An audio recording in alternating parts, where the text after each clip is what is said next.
my camera's. Why is my camera not working? Because of the fire, I lost electricity and internet like momentarily 5 minutes ago, and I was like, "Whoa!" Okay, so we're here, and we are going to have a fierce debate. I don't know about that, but actually not. It's actually going to be pretty friendly, and that's part of the reason I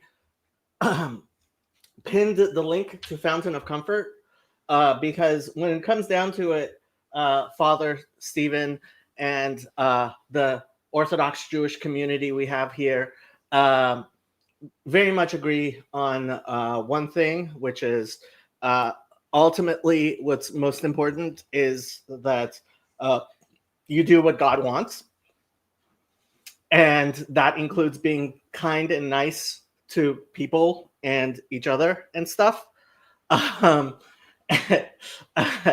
And that's ultimately what Fountain of Comfort is about. It's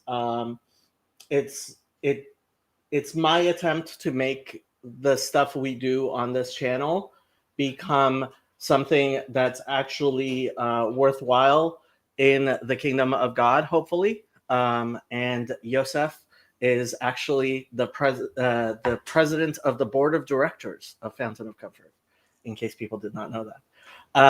And Father Stephen has graciously lent us one of his godsons. I don't know how much of a gift that is and how much of a curse, but you said that for yourself. Is that the proper term, godson, or he's not spiritual son? Spiritual son. Okay. Yeah. And we lost Yosef. Yosef has been. I don't know if you got a chance to see any of the pre-game streams we did. Yeah. Okay. Yosef's been going through mountains of commentaries. He's back, and so he knows Romans better than I'm guessing anybody except possibly you, Father. Better than any other Jewish person, maybe. Quite likely. I didn't know if you wanted to actually go through. I pulled up the Greek in case you actually wanted to go through the Greek or whatever. I didn't know if and when that comes up. How you wanted to do this, but you, Chezi, we were hoping we did it this late because we were hoping that he might be able to jump on. Unfortunately, he's been feeling ill lately a few days. That sounds weak. You're literally on fire. I don't have 3 kids. You've got like the opening scene of Demolition Man going on outside your place, and you know. Honestly, I think the only reason people are paying so much attention to it is because of the billions of dollars of like. This is the most expensive part of Los Angeles. Yeah. Like one condo burns down and it's like $8 billion in damages. Yeah, exactly. Yes.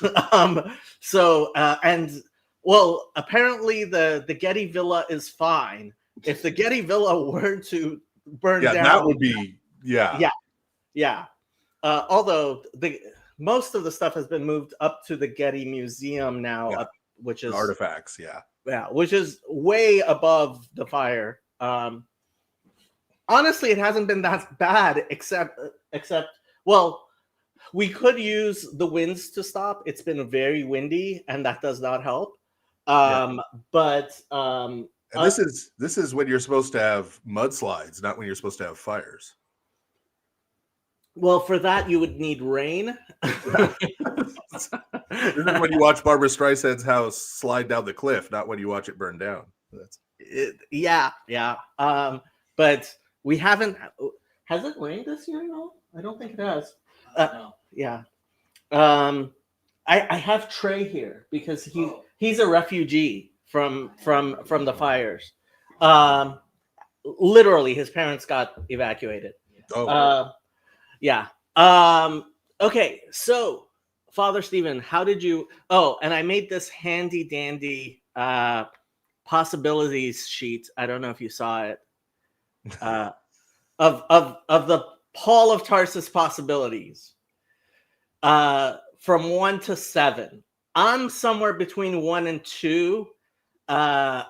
Whereas Yosef got his own number here, I hope, and Father Stephen got his own number. I don't think Yosef and I are, from what I heard him say in the pregame show, I don't think we're that far apart. Okay. I don't think we're identical. I don't think we agree, but I don't think we're that far apart. So I would hope that we've sort of converged on around where the borders are. Yeah. In that, I mean, to put a fine point on it, I think St. Paul was a disciple of Gamaliel who then got radicalized and left being a disciple of Gamaliel. And after that, returned to Pharisaism. He didn't return to being his disciple. Okay. But in his mind, returned to Pharisaism. Mm-hmm. I will say, since Jacob and I talked, I did read Maccoby's a couple chapters on Paul of Pharisee from the Mythmaker. He has some really interesting points, I have to say, and I don't buy his full argument. He goes into some interesting directions that I think are a little fringe, but he does make some interesting points about how Paul misuses some of the Kal v'chomer arguments. I never pronounce it right in English. A fortiori. His a fortiori argumentation is actually misused in the way the rabbis use theirs. It's closer to the Latin usage, so that's a kind of an interesting point. Because those are usually pointed at as a proof of his Pharisaic training, but if he's not using them the way the Pharisees use them, that's kind of an issue. Anyway, that was an interesting point, I have to say. But that is not in Romans 7. Actually, I think only one of those examples is in Romans, but it's a different chapter. I think it's 5 or something. So I think there's a couple different ways we could approach this. I mean, I know not everyone who's watching this has watched our pregame show. Right. It sounds like you did, though, which is great. That will kind of help us, start off without having to recap too much. I've now gone over your translation against the Greek because I was really curious kind of what you were doing. So I definitely have some questions there. Yeah. I have some kind of higher level, I'd say, questions on Paul, and then I kind of have my not that list, but I think my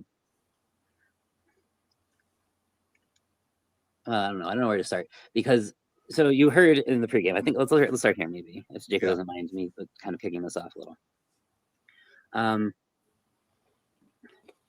I think there's, when I read it, I'm not saying from any specific translation, but I'm reading, kind of piecing the Greek together. My Greek's not as good as you by any means.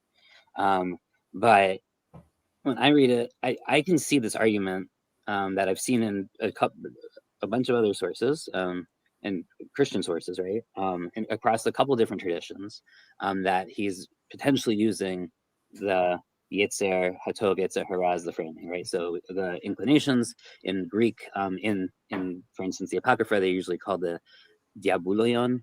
I think I'm pronouncing that right. Sometimes they're called the two pneuma. Sometimes they're called the two masters or the two ways. We have, just to give a little background here, because I actually made sure I have my notes in front of me this time, unlike last time. So we have this concept across all of the sects that we know about, except maybe Philo, might be the one exception, but everyone else has this concept of these two things that are either external or internal, but essentially they're an outgrowth, let's say, of this choice from Deuteronomy: choose life, choose death, light, dark, all those things, right? Good, bad. The whole book of Proverbs, the two ways. Yeah. Right. You get the two ways in the book of Proverbs. You get the two hands of the Torah, right? So you have one where she's holding long life in one hand, in her right hand, and sorry, so I say the Torah, but I really mean Torah without a preposition. In this, right, in Psalms, where the Torah has one thing in her right hand and one thing in her left hand. That also seems to play a role in this. Anyway, but I'm just going to cite really quickly, just so people understand, this is the frame in ancient Judaism, the Second Temple. So we have it in the book of Sirach, we have it in the Testament of 12 Patriarchs, in both the Testaments of Asher and Judah. it is in Josephus' Antiquities. Josephus attributes the same position to the Sadducees in his book on the wars. It's in 4 Maccabees. It is in Qumran for sure, multiple times in the Community Scroll, as well as in Hodayot, where it's actually they're explicitly called Yetzer Ra there. Like it even uses the Hebrew that the rabbis use there. Or maybe we should say Pharisees. I don't know. We can talk about how we should differentiate. Yeah. But it's literally across. It's also used importantly for Christianity, probably in the Book of Enoch and Jubilees.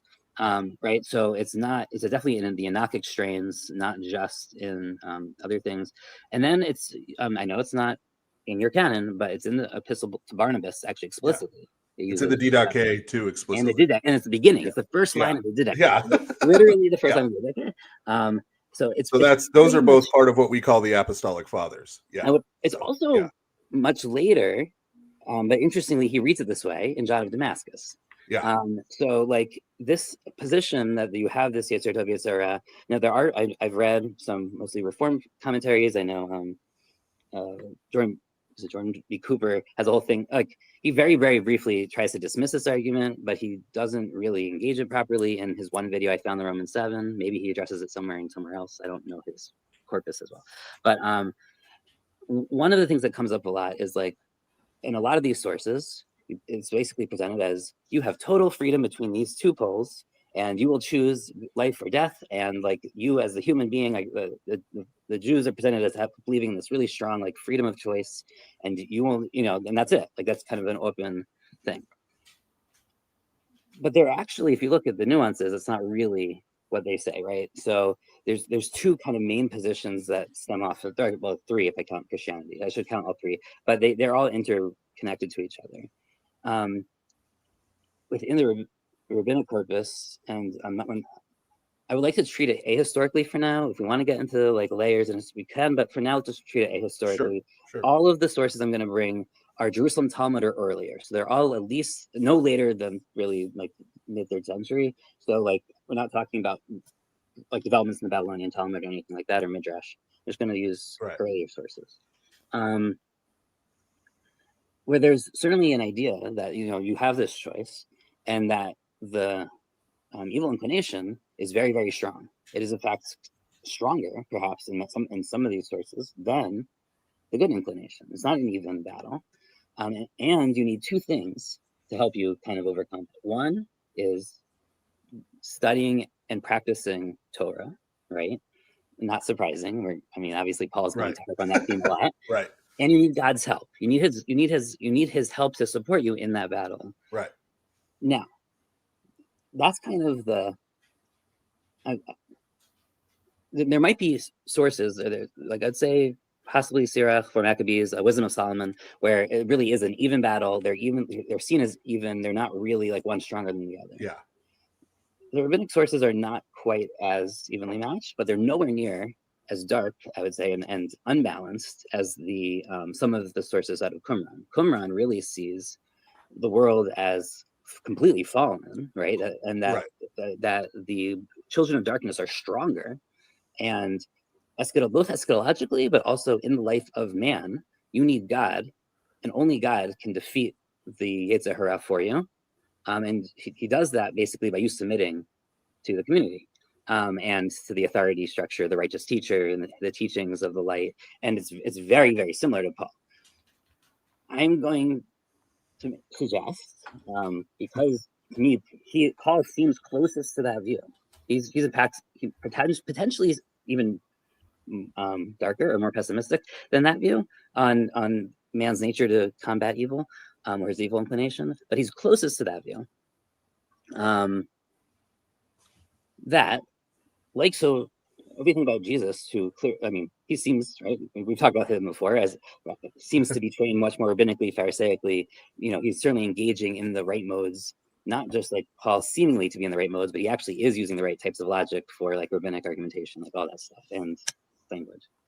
But when he's around 30, right, he finds kind of John's, I don't know what you call it. I know you've challenged me on saying it's Essene or Qumran before, but like something. Well, it could be. We don't know for sure. Something in that family of worlds. Yeah.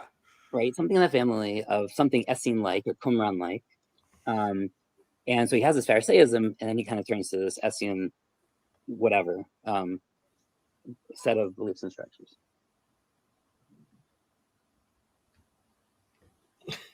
Sorry, I think my daughter might be having a bad dream. I'm gonna have to be right back. Sure. But I'm going to basically say I think Paul's kind of on a similar path. So, I mean, this was initially Father Stephen was going to walk us through the Greek, and like, did you have some sort of presentation you were thinking of, or like? Well, no, I was going to see how we want to go through it, but I think we can enter from here. We'll be working backwards a little, but I think probably both of you have more sympathy and affection from a Jewish perspective for this second half of chapter 7 than the first half. The second half, I was like, when I finally got to it, I was like, oh, this is some of the nicest things Paul has ever written. Like this seems fine. But like, I couldn't get to that part because every time I started reading chapter 7, I wanted to smash whatever device it was on. But so I think it might be good to start maybe where we're closer, okay, and then work to maybe where we're farther apart, right? Yeah. So I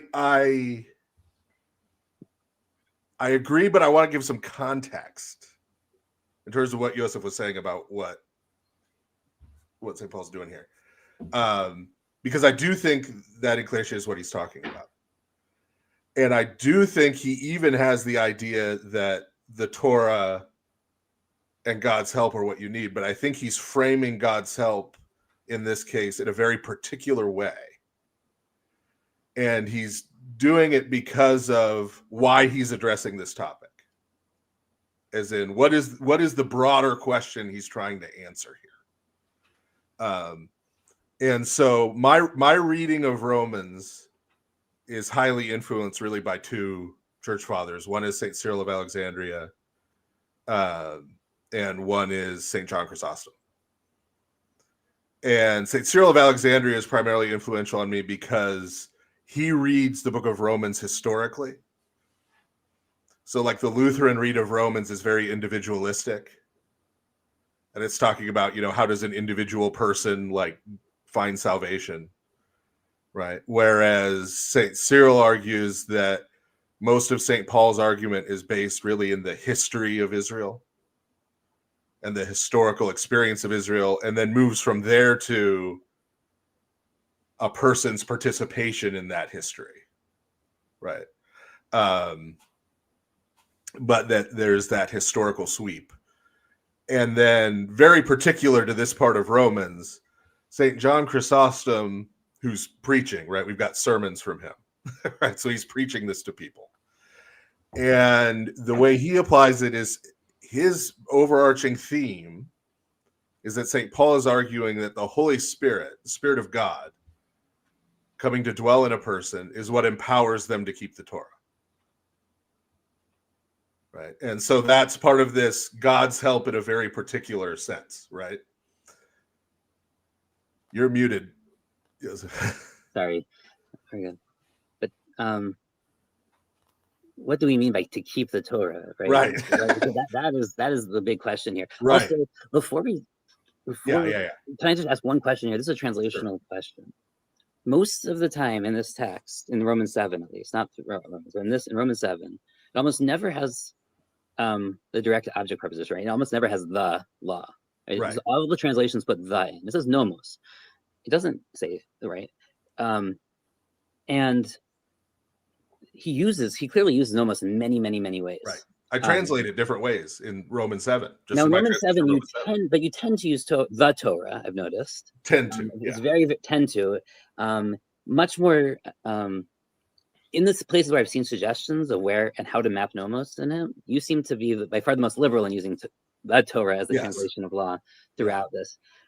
And sometimes I think I agree with your choices, and sometimes I actually have questions about is he talking about the Torah or not? Right.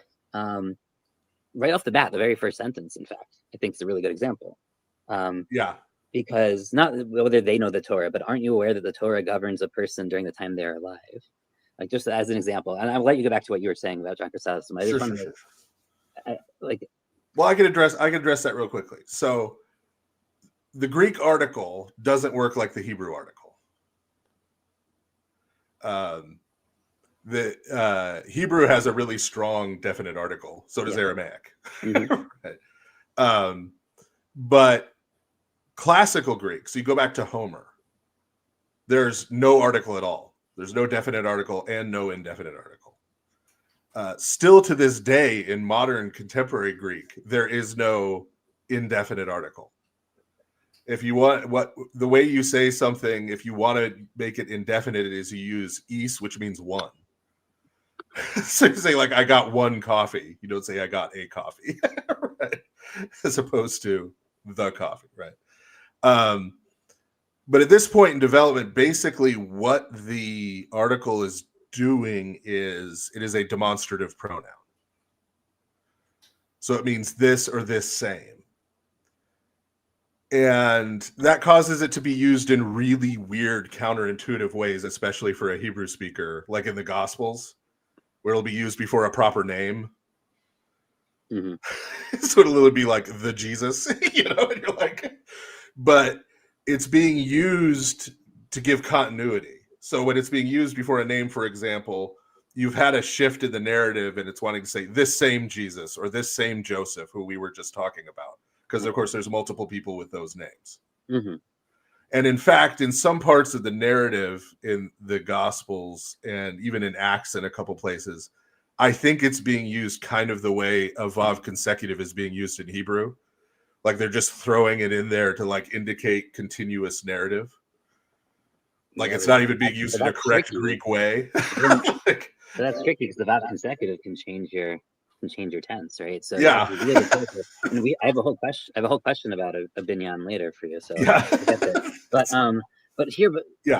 So that's why I don't follow that in terms of how I translate. Right. No, I get that. I get that. I think the question is, how do you then determine? So I would say if there's a definite article, I'm pretty sure we'd both agree that probably means the Torah, the law of Moses, whatever, however you want to. Yeah. Unless he was just using it in a different sense.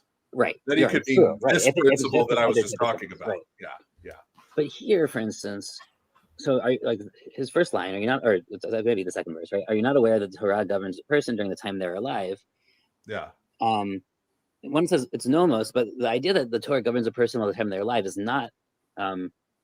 That's an oral Torah statement, not a statement from the actual scripture, right? Like, in fact, we have that statement. Like, it comes up in the Talmud. It's when a man dies, that's not a quote from the Torah. That he's made free from the commandments. Now, he uses mitzvot, not Torah, interestingly, in the rabbinic version of that thing. This is not a proof that he's a Pharisee, by the way. This is like a well-known quote, and he's using a well-known concept, and he's just, okay, fine. But to me, this is an important point, because as he's talking about, because he's going to switch what the law and being under the law and dying to the law, right? He's going to switch a lot of prepositions around here around in relation to law. But sometimes, like for instance here, I don't know that he means the written Torah. I think he actually might mean the oral Torah, but that's going to be a hard point to kind of put in, right? I've argued, much to the chagrin of a lot of Protestants who believe in sola scriptura, that St. Paul doesn't distinguish very much in his writings, in the way he talks about it, between oral and written. Correct. I agree. I mean, right. I have never had to argue this with a Protestant, but we're on right. That there's not sort of this distinction for him where like the written has some superior authority to. I mean, they're not the rest. It's also where he has to distinguish that, right? It's also unlikely in his day that they are fully distinguished yet. I mean, this is an important. Reuven Kimmel has a good article about like the development of formalizing the distinction between the two bodies of the Torah, and how it from rabbinic sources that it wasn't even necessarily distinguished in this period yet. I mean, it sounds like you're saying he uses it much like how we use Torah as opposed to the Torah. Correct. Right. But so, yeah, I mean, I guess if I was, so part of it is the audience of my translation too. Sure. So if I was writing it for an Orthodox Jewish audience, right, I would have to distinguish a lot more. I mean, not just there, but in a number of other things. For sure. I mean, I would say on this sentence, you just drop it out in the article. You just say, Yeah. are you not aware that Torah governs a person during the time? Right. Well, there's another thing there too. So there are a number of places where I had Torah without the definite article, and the editors at Ancient Faith added the definite article. Interesting. Very interesting. They thought that wasn't correct. Okay. So that hinders me from being super specific on that in a Jewish sense too. But the core, since most of the people reading my book are going to be Christians of some type or people from a broadly Christian background, I wanted to hammer on using Torah there as opposed to just law, because I wanted them to actually connect it back to the Torah, and I wanted them to read St. Paul's positive statements about the Torah as being positive statements about the Torah, which if they're from a Protestant background, they think St. Paul never said anything positive about the Torah. So that's why there's imprecisions like that. Now, in terms of some of the times I translated as Torah, that has to do with my understanding of nomos. And that, so nomos, of course, is used just to translate the word Torah in a lot of right. I think one of the most curious pieces of this to me was when I came across some of the translations, specifically, actually, most interestingly, the Jewish annotated commentary in the New Testament, which assumes that the law here in the first half of or not the first half, but in the first section of step 7 is talking about Adamic law and not the law of Moses. Because the law of sin earlier has been associated with Adam, and the law of death has been associated with Adam. And also to connect it better to chapter 6, they think it flows much more strongly that you don't read this as Torah, but this is actually what one might call natural or general law, but Adamic law. I mean, it's really the way we should approach it, because I don't want to start us confusing natural law, with categories. And I don't think there wasn't a Greek or Roman concept of natural law really yet at this time. Aristotle has natural right, but that's not the same thing, really, as the natural law tradition that develops later. That is, there's that. There's a lower case n natural law tradition, in multiple Greek schools, right? This is the whole point of, I know I quote the book way too much, but Christine Hayes, What's Divine About Divine Law, right? She has this entire argument. Now, I know people, in fact, I have Eastern Orthodox friends on the server who read that book and said she misreads Paul. She reads him too much like a Protestant. Yeah. I also think she misreads the rabbis to some degree. I think she makes them much more, they sound a lot more kind of like modern creative interpolators than I think. Well, nomos and physis are placed in dialectic in most Greek philosophical sources from this period. Right, like these are two. So the idea of the two, right? So, physis, which interestingly does not occur anywhere in the Greek translations of the Hebrew Bible. It occurs in some of the books of the Christian Old Testament that are originally written in Greek, but not in any of the translations of the Hebrew. The word physis never appears. Oh, there is no such word in Hebrew. We were just talking about this with one of our Thomist friends. He asked, is there really no word for nature until the 12th century in Hebrew? And it's really the 9th or 10th century. But honestly, Hebrew doesn't have a word for that because that's a Greek philosophy term, and we don't do Greek philosophy. And that really emerges in the 4th century BC out of the idea of heredity. Right. They start seeing when they're domesticating plants and animals and things and crossbreeding or breeding, they come up with this concept of physis. But St. Paul takes physis and uses it a completely different way.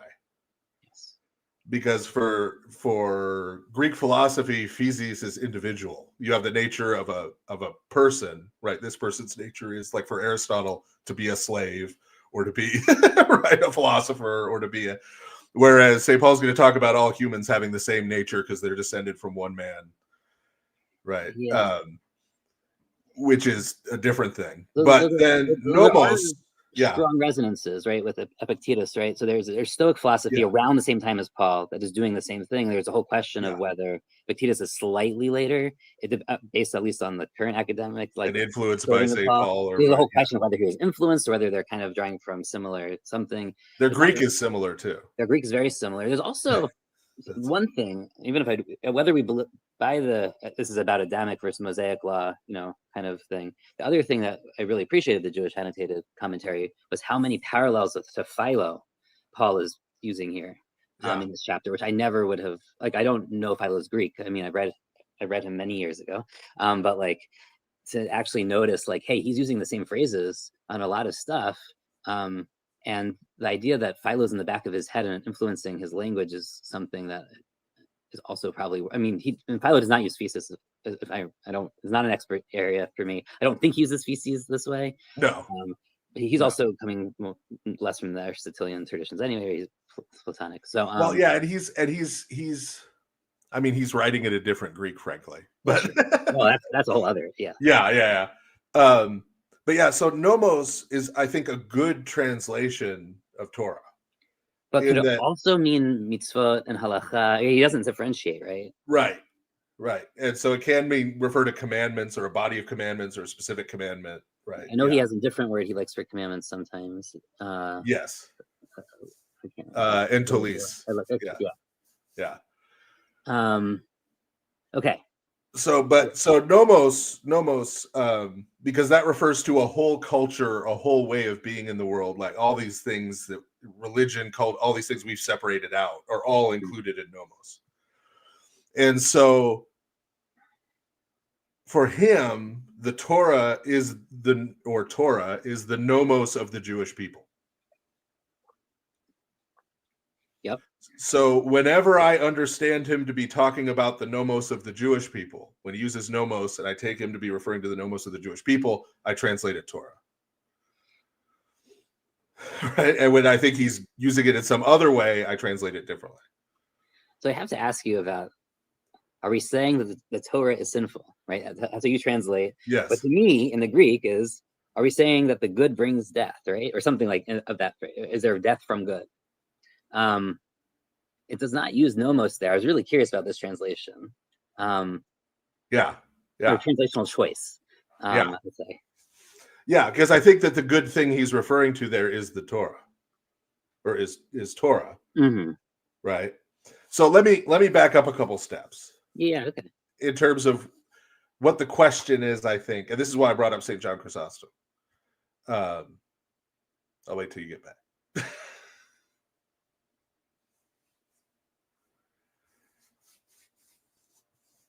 We lost him again. There he is. I'm the one with the fire and the wind. The question that I think the questions he's trying to answer here. And so the big one, the overarching question I think he's dealing with right now is, for him, like when he says, not here, but when he says, those who are under Torah are under a curse, right? I think he's talking about not saying, oh, the Torah is a curse. He's talking about the actual curses, Deuteronomy 28 through 30, right? Yeah. And again, this historical reading. And it's also, they're in exile, right?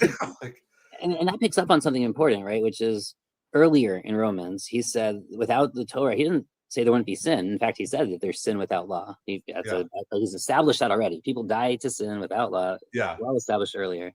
He says there wouldn't be transgression, or whatever you want to translate. It's pesha. Right. And he's trying to translate pesha, which is there's a specific punishment that curses that you get. Now he never addresses the blessings of the law, which I find very funny. I mean, to me, this is part of his pessimism and his kind of, to me, from my perspective, I know this is not the Christian perspective, but there's certainly his dark take on Torah in part is he doesn't at all look at blessings, as far as I can tell. At least in the first half of Romans, I can't. Maybe in Romans 10 he does. I can't. But it's really, it's very odd to me that he's so focused on the punishment and the kind of pain aspects of, that law basically. Without law, you die anyway. But with law, I know why I die. I'm shown why I die, Right. or something. Yeah. And therefore, you understand why this is happening. Yeah. And therefore, the solution is to reenact death through baptism and dying in Christ, right? Yeah. Well, that's where I'm. Yeah, that's part of where I'm going. That's where we're gonna go. I know this conversation has to get there eventually. So, which is interesting. Okay. Before we get there, can we talk? There's another way for a wife to be freed from a husband, which is divorce.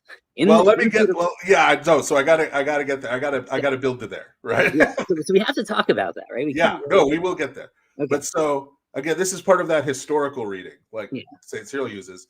Historically, he doesn't talk about blessings because that's not where Israel ended up. Are you sure? From St. Paul's perspective, no. No, from St. Paul's perspective. I mean, from St. Paul's perspective, at the time he was living, they're in exile, they're under Roman domination. The exile's been returned, they've built the temple. And they have... But there's problems with the temple. There's problems. I'm not going to say there's no problems. But, I do think that there's...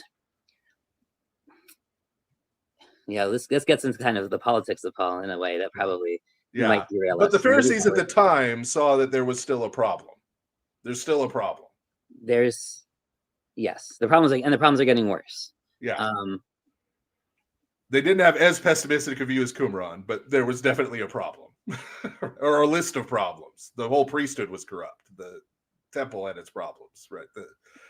Right. We could go on and on listing the problems. The Romans are a big problem.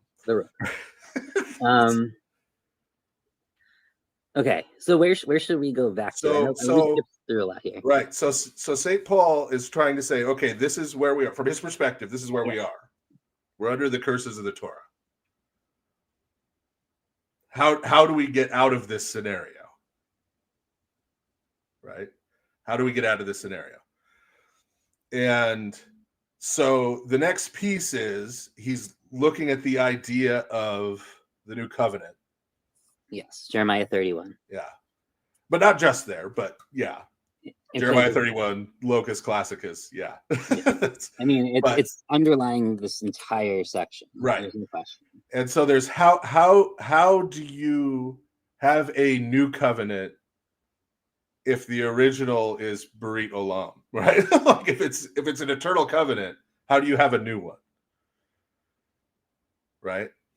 And part of how he's understanding that is that keni in Greek, right? In keni diatheke, which is the Greek way to say new covenant. Keni can also mean something like renewed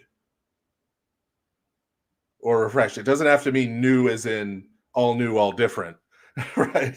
It can be new as in renewed, refreshed. Well, chadash in Hebrew, similarly. I mean, it comes from moon.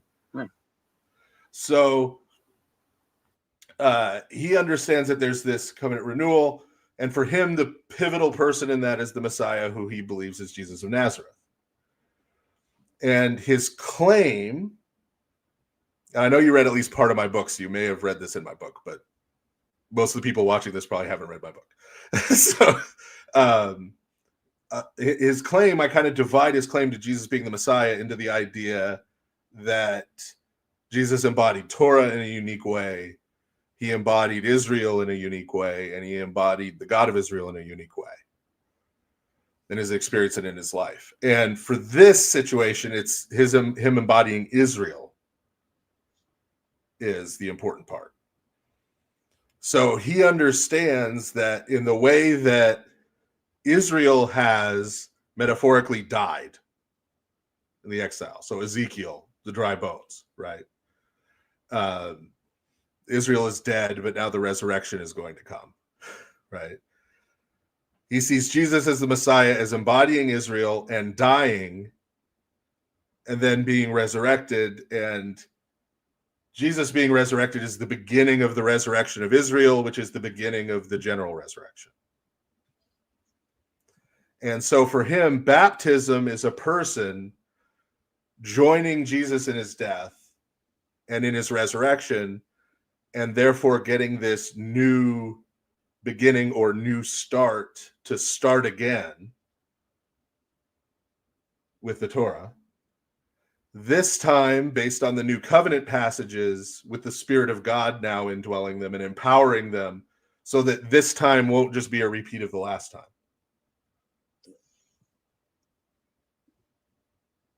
So let's talk about the mirror conversation happening with the Yetzers. I think that's important. Sure. I think it's part of the same conversation that they're interwoven. The way I see where Paul ends up with this at the end of the chapter is essentially, and you can, I know there's other ways to read this. There's a whole huge arguments over the wretched man, and is it really about himself? And I know that.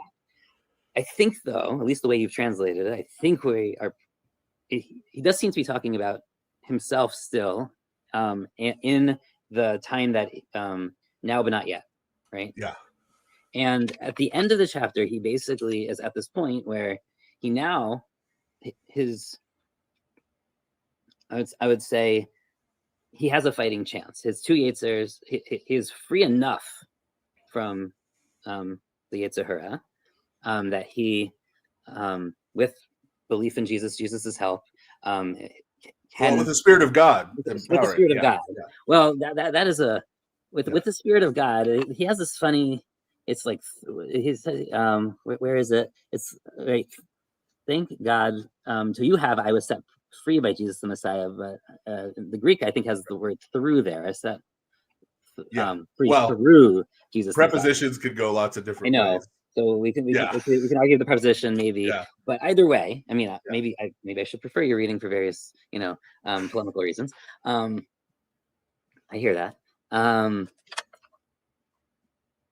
But he seems to end up basically where the rabbis kind of already are, right? The rabbis are basically, at least, and again, this is a historical argumentation, but the rabbis, certainly by the mid-second century or early second century, are already holding this position, except without the Jesus part, right? Saying, hey, with Torah and with God, you can overcome your Yetzer Hara.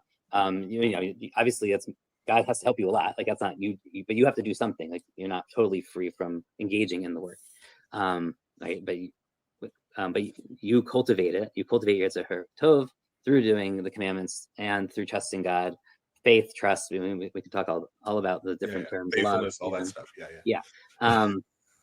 But for him to get to that same point as his rabbinic, okay, I'm going to use this in huge quotes because I don't actually think he's a Pharisee, right? But like, his rabbinic colleagues, rabbinic colleagues, there you go.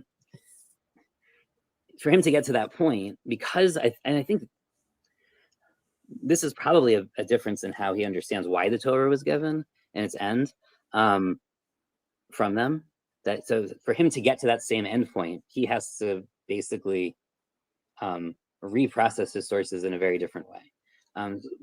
For instance, we have a concept that we say it every time we learn, like in synagogue, but it comes from the Mishnah. So we're talking about, it's actually the person who's attributed to, who only has one other thing. It's only attribution, but we also have one thing from his brother, are dated to the Second Temple period, to the end before the temple is destroyed. So Akasha and Mahalal, Jacob will know what I'm going to say, that God gave the commandments, so many commandments, to increase the opportunities for reward. Now, this is the opposite of Paul's argument, right? He's going to say God gave so many commandments so that increases the opportunities for transgression. I mean, he says that, right? Like, God, like, now you have all ways to sin with all your body parts.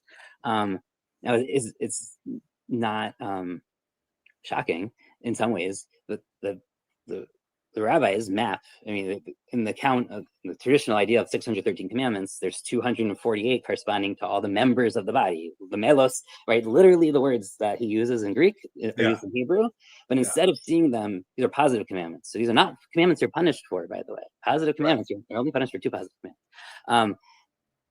These are the commandments you get rewards for. They correspond to all the parts of your body, because that way you serve God with your whole body, which is, at least in Romans 7, like kind of the opposite way that Paul reads this, is like, God give you all these ways that you can now break the law.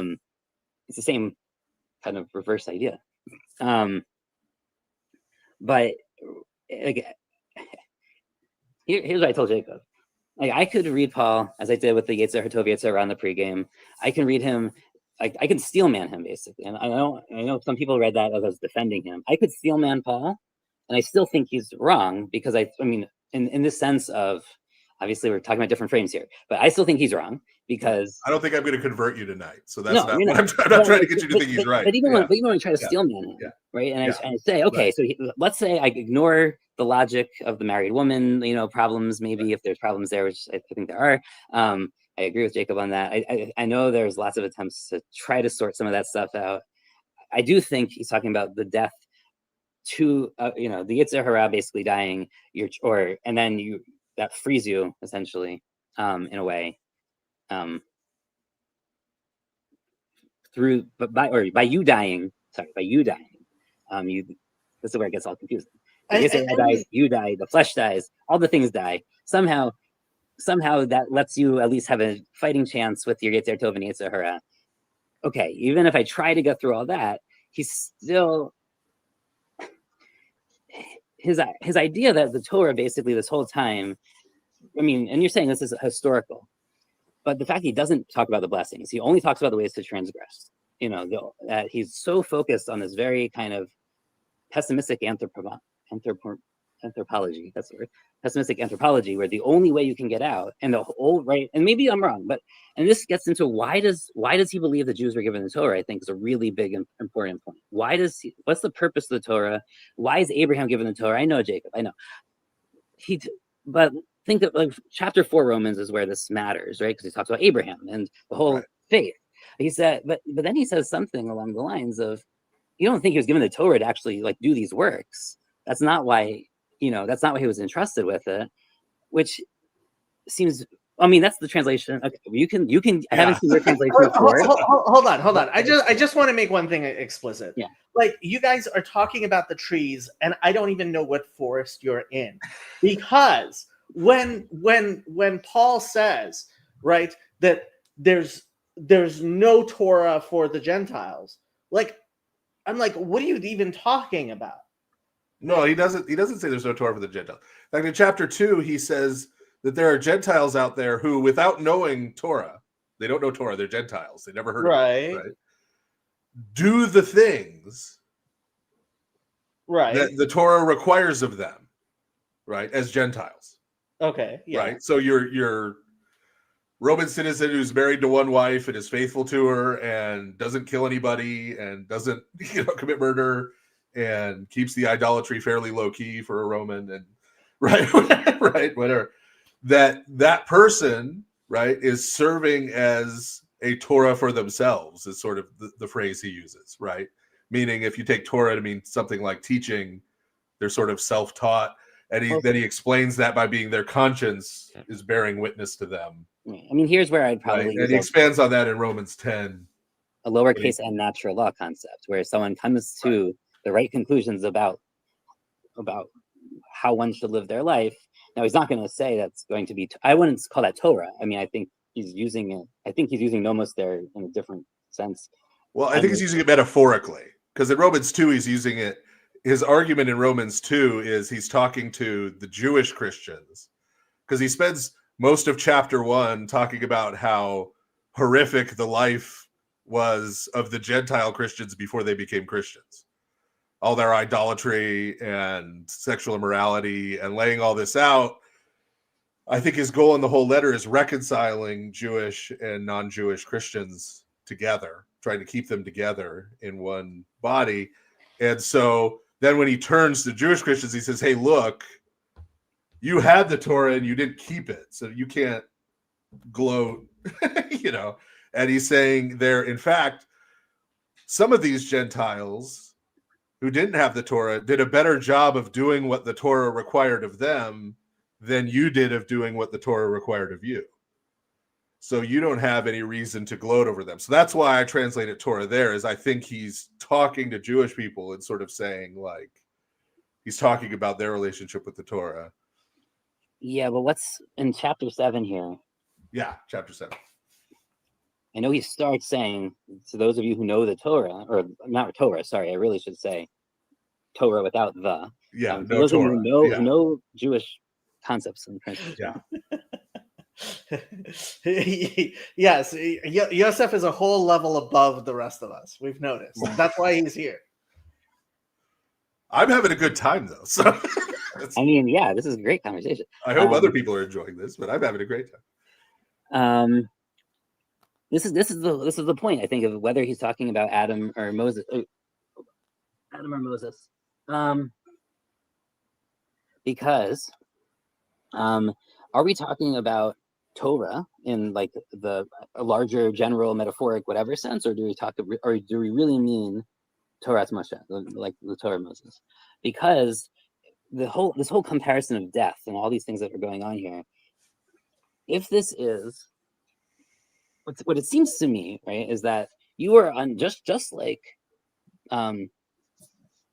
Satan has control of the lower world, for whatever, I don't want to get into that side, but just like that, essentially you are given over in Adamic law, whatever that means, to the Yetzer Hara. Right? That seems to be what's happening. Romans 1, he basically says that about the Gentiles. Right? That's yeah. Now, whether that's true for everyone or just non-Jews, I think is not always so clear. I think in Romans 1 is clearly talking non-Jews, but sometimes it sounds like he also means that for Jews, that everyone's given to the Yetzer Hara, and you need Jesus basically to access to Yetzer Hara Tov and make it a fair fight. There's a different reading, which is that the Torah sort of gave you access to your Yetzer Hara Tov, but which is kind of like, you'll find that in Jewish sources, that's how you get your nefesh elokit, right, Jacob, right? You need that to access that, and that only happens at the Sinai. You don't. That's where it starts. It doesn't happen with the forefathers. Yeah, it starts at Sinai, and therefore there's a difference in the ability, like death of the Yetzer Hara, or its loss of as being your sole master, or whatever metaphor he's using in any given chapter, might be different for Jews and non-Jews. It doesn't seem to me from Romans 7 that he's differentiating. It seems to me he is treating them both as being. No, he's in Romans 7. I think he's treating. Yeah, I think he's treating it as the same situation, which is why I'm very sympathetic to this. Is about Adamic law and not Mosaic. Even though you translate it as Torah, and this is where I want. Right. Well, so okay, we'll get right to the marriage thing. Yeah. Let's do it. So I think this is Jacob. And I think this is part and parcel of that argument of, right? So again, we've got to keep him in the first century. I don't think he's alone in the first century among Jewish people in feeling this profound weight of history and of the failure of Israel that's led to this very dire circumstance that they're in. Right? And I think part of the reason that rabbinic Judaism probably ends up around the same place by the time you get into the 2nd and 3rd century is that both Christianity and Judaism, not really separately at that point, as forms of Judaism or as heirs of segments of Second Temple Judaism, are kind of regrouping after that experience. I think St. Paul's living in a very pessimistic age that produces like Qumran, right? And he has this profound sense of the weight of the past. And I think what he's doing in this first passage, this is part where the rubber meets the road, is it's not just he's talking about a marriage, he's talking about a bad marriage. Right? If you're in a bad marriage. A bad marriage to who? That has this bad history. Oh, he's talking about God and Israel. Okay. You're in this bad marriage that has this bad history, right? Where bad things have happened. And it's only been on one party's side, right? That the bad things have been done, right? As God makes clear every time he uses this metaphor through the prophets, right? That it wasn't he who was unfaithful. It wasn't he, right? It was the other side, right? How can you get a do-over from that? Right? And so the reason divorce doesn't apply is St. Paul doesn't think that's what happens, right? God hates divorce. God isn't going to divorce Israel. It's not replacement theology, right? But you have to. You can't ignore that God gives the northern kingdom a divorce in one of the prophets, right? It's Amos or something. Yeah, that's right. So but clearly, there's the promise that they'll be put back together. Right. Well, in fact, well, no. And sorry. No, that's okay. I'm gonna need to get a bottle. We love crying babies here. I need to get a bottle. This babies are a good thing. This channel is for. Okay, to kind of catch people up, and for me to see if I even understand any of the stuff you guys are saying. Like, are you making a are you saying the analogy is Israel is the wife and God is the first husband? No, and this is what's causing the confusion. Okay. St. Paul has flipped the genders. Israel is the husband. Yes, he's flipped the genders. But it's not adultery because you can have more than one wife. Right, that's why he has to flip the genders. A woman can't have more than one husband, but a man can have more than one wife.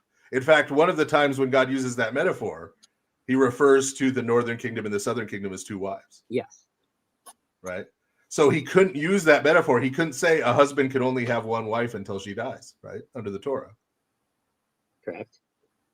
So he flips the genders. And I think that's what's causing the confusion. He flips the genders to say, well, a woman can have only one husband unless he dies. So in this case, the husband is Israel. The husband dies, right? This is what I think his argument is. The husband dies, the husband comes back to life. Now they can be married again and start over. Except, wait, and hold on. The covenant can start over afresh. Hold on. Let's go back. Because in Jeremiah, in the sorry, not in Jeremiah, in Isaiah, in the prophecies of consolation, and it's Deutero Isaiah, second Isaiah, whatever you want to call it, but really the end of Isaiah. I don't separate it. So I don't remember what chapter it is, maybe toward 50 or so. Right? God says, I am not a man. I'm going to take you back, even though I've left you before. Right? He actually uses that language and gives. There's a whole other model that is entirely biblical there. And he says that this is not the way that a man could do it, right? Because if this happened between a man and a woman, you could not take back your spouse.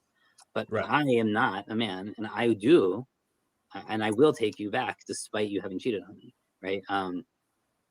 And I think that makes makes your argument a little bit hazardous, right? Because there is this model, and it's like Paul definitely knows this text because he was going to quote from those chapters at various points. So it makes me hard. I have a very hard. I think this is a hard sell for me. Okay. Well, let me. So this is what I'm saying. The argument is that the wife here, the woman is God. Yes. Right. The husband is Israel. It's been a horrible marriage because of the husband. Israel, right, is the one who's transgressed. Right. Husband dies. Right. Now she can start a new marriage. Right. But I don't think St. Paul's doing replacement theology here. I think it is the resurrected Israel who is the new spouse. And so this new start is made, and that past baggage, that past history is now gone. And the way that an individual person then comes to participate in that is through baptism. And I think his understanding of baptism grows out of what John the Baptist was doing. It's a further development of it. John the Baptist is baptizing in the Jordan. He's calling people out beyond the Jordan and then baptizing them. There's very clearly this idea that he's putting together some kind of remnant. There's the language from Joshua, right? You're going to cross the Jordan again, and right, it's you're being baptized to be part of that remnant, the faithful remnant, right? Part of the true, right? And I think it's then an extension of that, what St. Paul thinks in terms of being baptized, that faithful remnant is the core of the resurrected Israel. Right. That's and then in Romans 9 through 11, especially in chapter 11, he's going to get into the way he thinks that the northern kingdom, the fullness of the Gentiles, taking that language from Genesis 48 about Ephraim, right? That the northern kingdom gets dispersed among the Gentiles as seed, and then he sees the Gentiles coming back, then to the nations coming to worship the God of Israel as being, in part, how that is restored. Which is, it's a form of supersessionism, which basically is a superseding of the northern kingdom. Or we can talk about that, but it, kind of, yeah, it basically limits the supersessionism to the northern kingdom. But he's getting that from the Testament of I've read that book. Ephraim. I've heard that argument. Yeah. Okay, but so that this gets back to a translational question, I guess. Here, so you have this. My brothers, in the same way, this is verse 4, in a probably Ben's translation. My brothers, in the same way, through the body of the Messiah, you have died. Now, this is the next part is a section that of an interpretation, an exegesis you've added. You have died with respect to the commandments of the Torah. Yeah, which you've broken. Yeah. So the first husband is the Torah.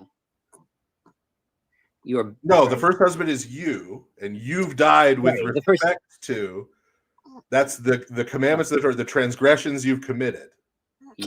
Right. You've died with regards to that, so that's gone now. This is so you're not dying to the current commandments as they still would apply to you. You're dying to your previous. You're dying to your transgression of the commandments previously. And so now when you begin the new marriage, you're going to have to be faithful in the new marriage, right? In your new life, in your new marriage. Now you're going to need to be faithful. So it's not necessarily that you're under a full new dynamic. It's that now you got a reset button. You hit the reset button. Right. Your previous sins are wiped out.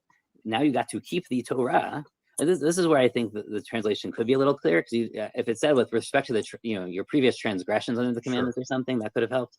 I did not understand this from this part. That it's that's that Kani, that new, right? Yes. But it's still the same covenant. So Colonimus, who is the other Orthodox Jew around here, why do you need a new covenant for Teshuvah? Joseph agrees. Yeah.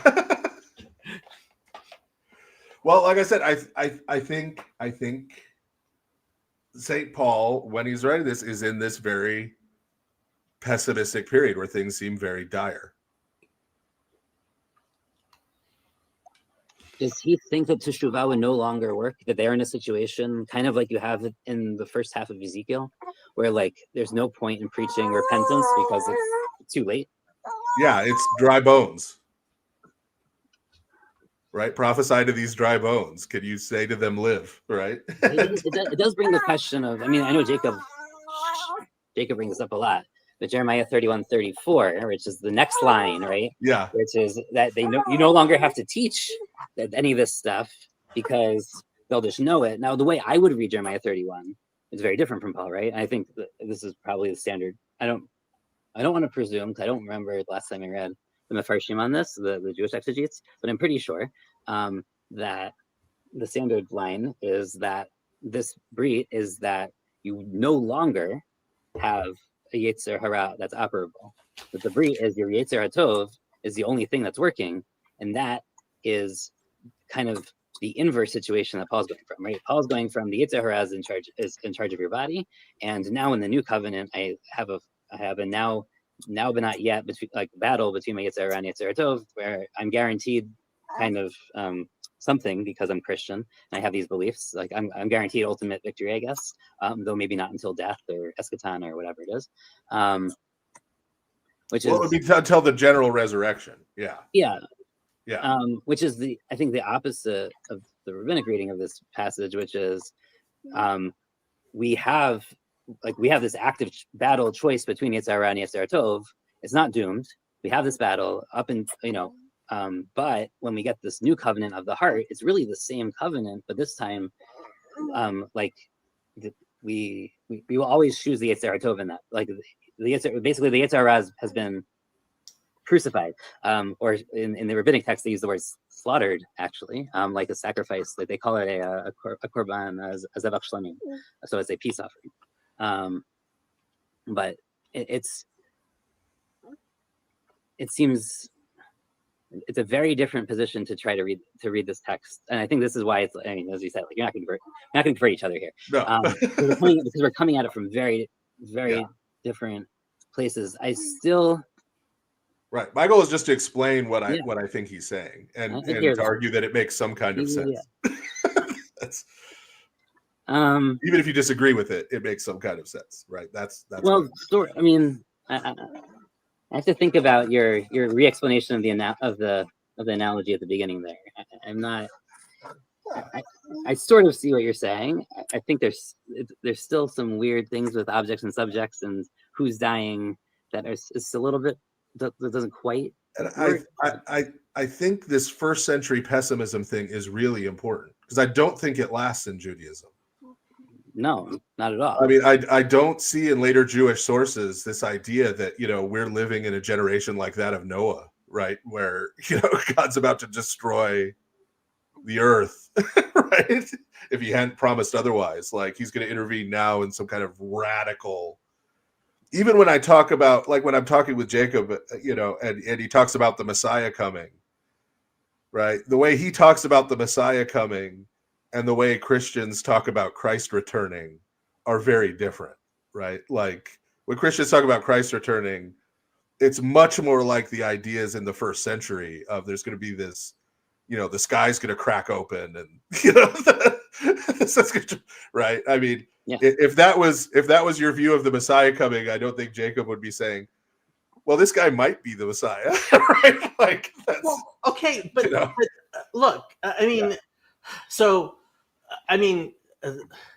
to this day, Orthodox Jews will not point out a rainbow to each other because it is a sign that if not for the covenant with Noah, God would be destroying the world. Right? Yeah. But at the same time, I mean, Maranatha, right? It's like we like Jews are the ones who like look forward to the coming of the Messiah, and Christians want to forestall the coming of the apocalypse. Well, no, I don't know. Some of them want to accelerate it. Yeah, I don't know about the second part, but I'm just talking about the framing, right? When you read 4Q Melchizedek, and it's talking about Melchizedek and all the righteous gods like coming down as the stars and attacking the forces of Belial and stuff. And then I compare Jacob saying, well, the Yenuka, when he talks about the Torah, it's amazing. Like those don't seem to be the same thing. Right? Like it seems to be that and I think part of the radicalness of how they saw that messianic intervention in the first century was because of their pessimism about the time. Well, I mean, if you saw my anti-universalism stream, like I'm totally for El Nekamot Hofia, like God come and kill some people. Like I could give you lists of names from the UK. Like there are people I could see. Like, hey, here you go.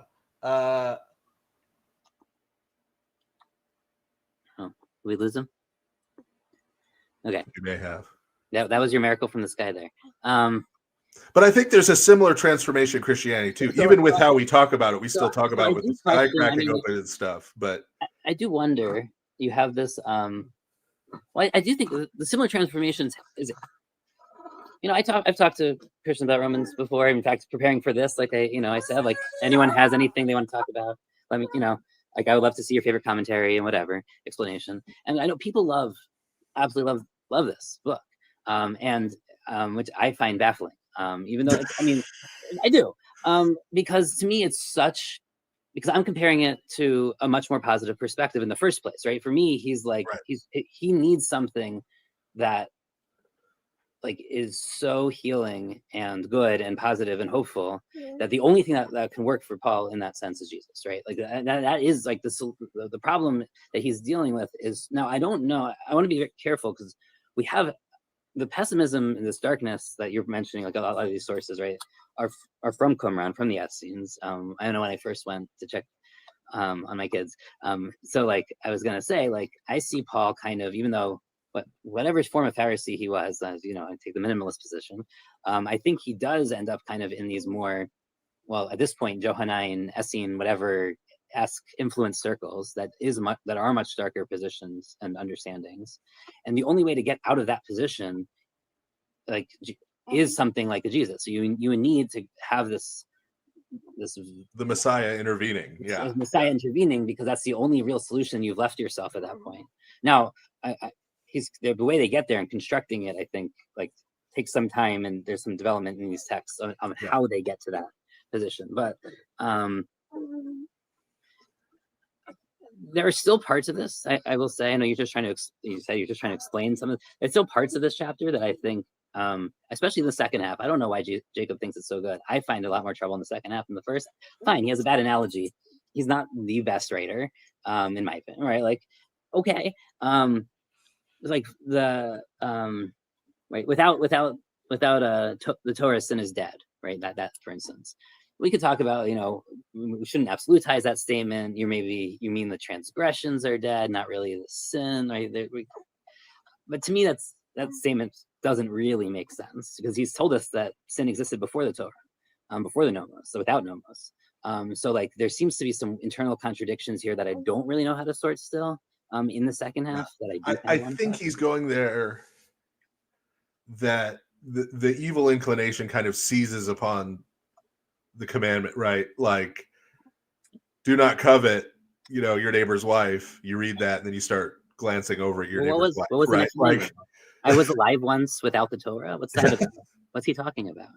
He's talking about before so about the more he studied, right? Ecclesiastes, with an increase of knowledge comes an increase of sorrow, right? Mm-hmm. The more he studied Torah, the more he realized he was failing, right? The more it became apparent to him how sinful he was. Which is, I don't think so just like I wouldn't necessarily attribute the pessimism that the Qumran, Essenes, whatever have, and Paul has, to like all the sects necessarily. I don't think we actually have enough to say about the Sadducees, much less, or the Pharisees, honestly. Whether how pessimistic they were. I don't know that they were as pessimistic, honestly. I do think. I don't know. The Sadducees don't seem to experience a lot of guilt, I can tell you that. and they're kind of pro-Roman, so like it's really hard to say that they're pessimistic about this period at all. And for the Pharisees,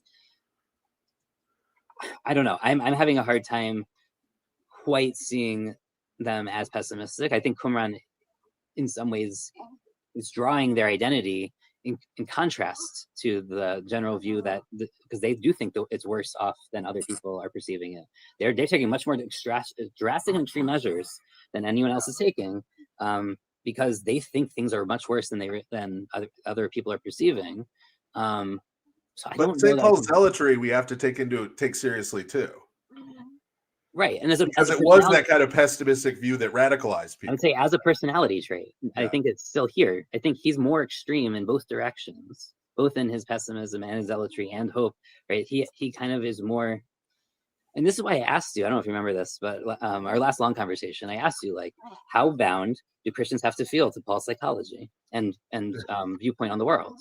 Like, to me, you can't escape it almost, because he's so foundational to the New Testament that, like, as you said, like when Christians talk about this stuff, and you can tell me your personal, like Eastern Orthodox, whatever perspective might be a little different, but like certainly generally it seems that his psychology shapes this in a fundamental way, for good or bad. Whatever. I mean, we don't. I think there's a difference there between Eastern Orthodoxy and Protestantism on that, in that Protestantism is really founded on St. Paul. Luther founds Protestantism on his reading of Romans and Galatians. Yeah, but Luther's the opposite of Paul in many ways, isn't he? Because he's trying to be, he doesn't sin at all, and he still can't feel not guilty. Where Paul learns more and more and realizes he's sinning in lots of ways. Right, but at the same time, if you want to talk about a pessimist about human nature, yes. Oh no, yeah, for sure. Like Luther's definitely there, right? Whereas Orthodoxy, right, for us, the relationship between the Gospels and the epistles is sort of like the relationship between the Torah and the rest of the Hebrew Bible. Yeah. So for us, the Gospels are elevated over the rest of the New Testament. I mean, functionally, like in our liturgy, we have a procession with the Gospel book that's based on the procession with the Torah scroll, and we have everybody sits down for the reading from the epistles. Everybody stands for the reading from the gospel. Only clergy are allowed to read the gospel. Like visitors can read the epistle reading. Right? Like, so in every way for us, the emphasis is on the gospels and therefore the life and words of Jesus, right? With all of the epistles, including St. Paul's, is sort of a secondary thing. Whereas when you ask a Protestant what the gospel is, they're going to give you something out of St. Paul. Right. What is the Christian gospel? Right. I'm still curious what that does as far as the flexibility or freedom or whatever that it lets you have, or distance that you can then view. Yeah. Well, so or not. I think within the Orthodox tradition, and this is probably, I'm not an expert on Roman Catholicism, right? But I think this is probably true in the Roman Catholicism too. St. Paul is much more historicized than he is in the Protestant tradition. So you probably saw this reading Protestant commentaries on Romans. They'll call it a systematic theology and stuff, right? Which like we never would, right? Like that, they're treating it in a very different way, right? As sort of him laying out this objective theology. I mean, the whole Calvinist argument about Romans 9 is that St. Paul was basically writing about nothing the people he was writing to would have understood for no apparent reason in the lives of those people. Just he wanted to talk about predestination for some reason. Like so it's very ahistoricized. When you read like St. John Chrysostom, when he's preaching on this and he's applying it, the way he's applying it to his people is, you now have the Spirit of God dwelling within you, who has written the law upon your heart. Therefore, you are now empowered to do this, and you need to do this. Mm-hmm. Which is exactly the opposite of how St. Paul is preached by most Protestants, which is, you still can't do any of this. Trying to do any of this is evil. Trying to keep the commandments is evil. That you will literally hear that preached in Protestant churches, right? Like that's so. I mean, literally, it's read. He isn't just read differently between like the Orthodox Church and a traditional Protestant church. He's read in an opposite way. Yeah, it's interesting. I actually just sent, for various and sundry reasons, I happened to be reading about Nizhny Novgorod, and in Russia, it's a major ancient city, and I came across something I never heard about in Jewish history, really Christian history, I guess. The Judaizing heresy, which was some Eastern Orthodox priests, and actually it looks kind of also like their bishop, started keeping commandments and got in a lot of trouble. Well, actually, not only did they get in a lot of trouble, but there's like a 300-year kind of backlash to Jews in Russia because of this, which I never heard of this heresy, or that like 1,500 people converted in the city, like over the course of a decade, whatever. It was like not converted, but they were Christians. They didn't deny Christ. They weren't considered heretics, or they didn't consider themselves heretics, but they started keeping the commandment, whatever. It's a weird, very weird piece of history. So I'm hearing what you're saying, and I'm like, but then they have this whole stuff about Judaizing, and clearly in Eastern Orthodoxy. Now I know, so there's probably more of a discussion to be had here about how they feel toward the commandments Right. Judaizing is when you take the commandments, what St. Paul calls the works of the law or works of Torah, meaning the commandments directed toward Israel, toward the Jewish people, not in general. And you apply them to non-Jewish Christians. Right. That's what this Judaizing is. But this gets into the question. I know, Jacob, and you've had this discussion before about if a Jew converts to Eastern Orthodoxy, should they keep the commandments? And historically, what the position there is not clear to me. I know your position; you've said it, right. But like historically, it's not clear to me that would have been the case. In fact, the first bishop of Novograd is literally his it's not a surname, but his designator is the Jew. He seems to be a Jewish convert who becomes, which is weird because it's 9th century, so there aren't a lot of Jews in Russia at the time, but there are a couple. Yeah. And he's literally the Jew, and he's clearly not keeping the commandments as far as we can tell from the sources we have on him. So like it's curious to me. Now, we could talk about maybe differences between different types of orthodoxies. I don't know. To me, that's a difference between communities and individuals. Yeah. Right. Okay, what could be kept as an individual and what do you need a community? And we haven't had mass conversions, at least what I would call legitimate mass conversions of Jews. I mean, there have been times where, especially the Western Church, they forced large groups of Jews to convert to Catholicism, but that's a different thing, right? Like, that's where that would be, right?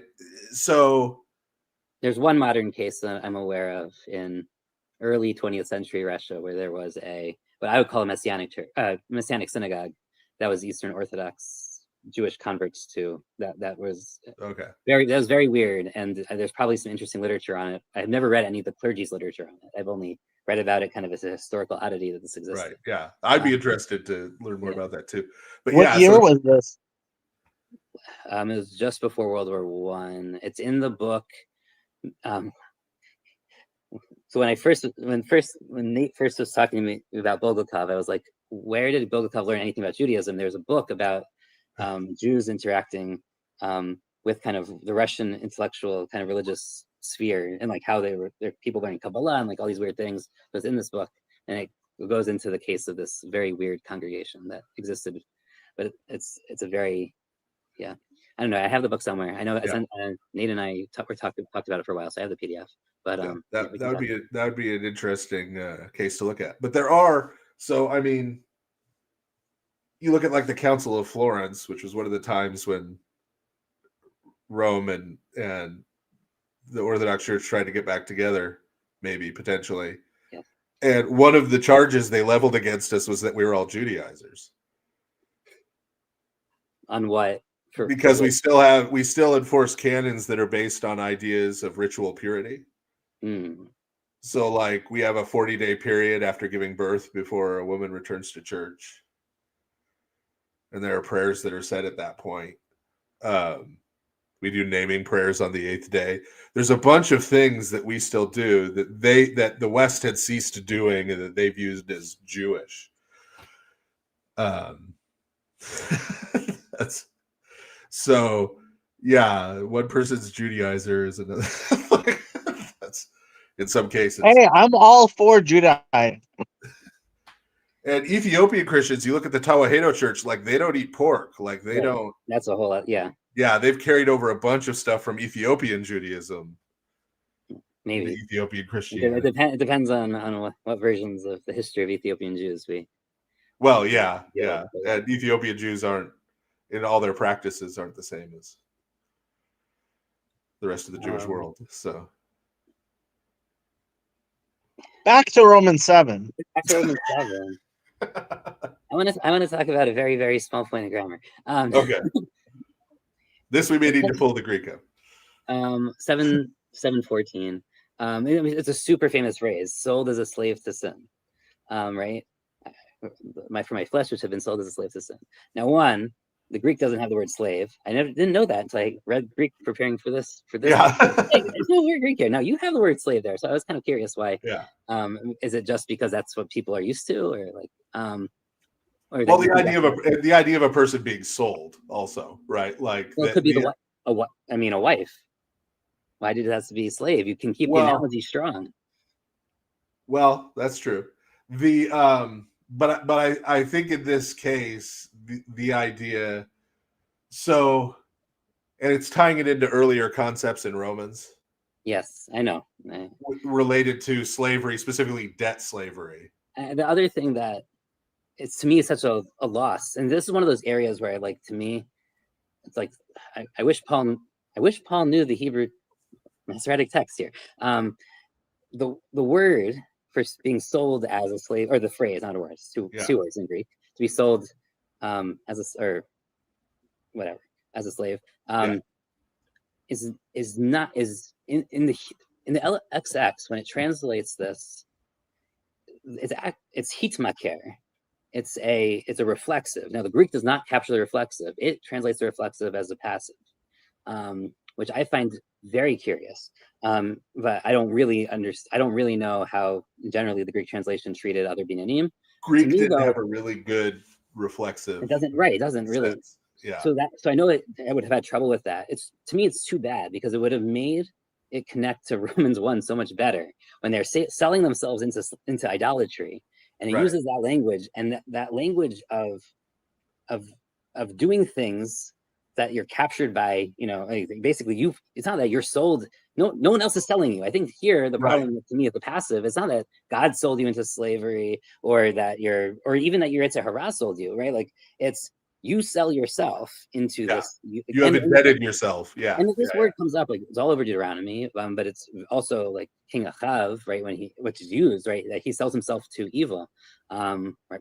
And that this is, I think, what he's actually might be referring to, and it is the same Greek phrase, but it's a loss of a nice nuance that I think is an important nuance too, that would have been nice to have come back to and like tied the text more better together if he had known Masoretic Hebrew. Which is yeah. I think there are places like that place in Colossians I showed you, right? He who knew he was without sin was made his sin offering. Right. Yeah. I think there are places that evidence he did know some version of the Hebrew. Is that considered one of the authentic letters? Well, it depends on by who. Strictly no, right? But that's not a broad agreement anymore. Because I mean, I think you'd have to say N.T. Wright is probably the foremost Pauline scholar today, and he argues it is legitimately from St. Paul, albeit with Timothy as a co-author.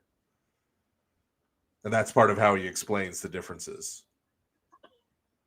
Yeah, that's how I explain all the Jewish stuff that Paul accidentally comes upon. It's Timothy. It's the co-author. Yeah, Timothy get circumcised, and that gave him the knowledge to. Well, no. First Corinthians 12.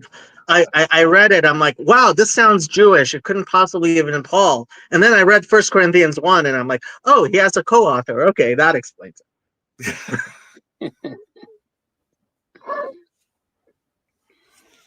So what do you think of this Mythmaker reference, Father? What the? I don't know what the Greek words are that Yosef thinks are referring to Hyam Maccoby. No, I think that is what he's getting at, and I think with Greek, there's not a good reflexive. In order to indicate that, I'm kind of agreeing with that. But it is the exact. Do you think that the Greek in Romans 7 is referring to the Septuagint there? Because Yosef seems to be saying that the Septuagint is using those exact same words as Paul is, if I understood him correctly. I mean, I think he's dependent on the Septuagint in 2 Kings for that phrase, but I mean, that's he is. Yeah, that's the Greek they're using, right? Like and by they I mean the New Testament authors. I don't know when I've talked to Jacob, but I think fundamentally what gets called New Testament Greek is it is to Greek what Yiddish is to German. Like it's essentially an Aramaicized dialect of Greek. And so, and the place where you see that the most is the translation Greek of the Greek translation of the Hebrew Bible. Yeah. Eamon wants you guys to battle it out about the indefinite articles in verses 21 and 23. There is no indefinite article in Greek. Nope. Is it indefinite? Or Hebrew.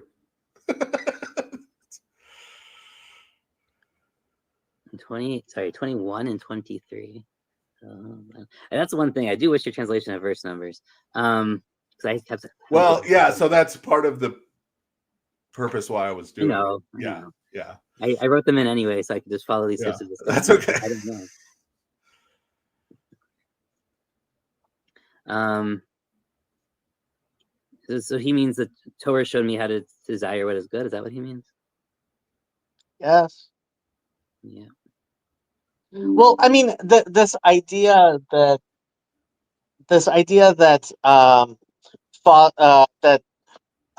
he was using Torah and the Torah the same way that we would. That's really interesting to me. I have to ask something though. Yeah. So it's about this. Yeah. But when to desire what to do good, going back a couple of verses, and it's not exactly the one we were just asked about, but I would not have known what covetousness was if I had not read "Do not covet." Now this is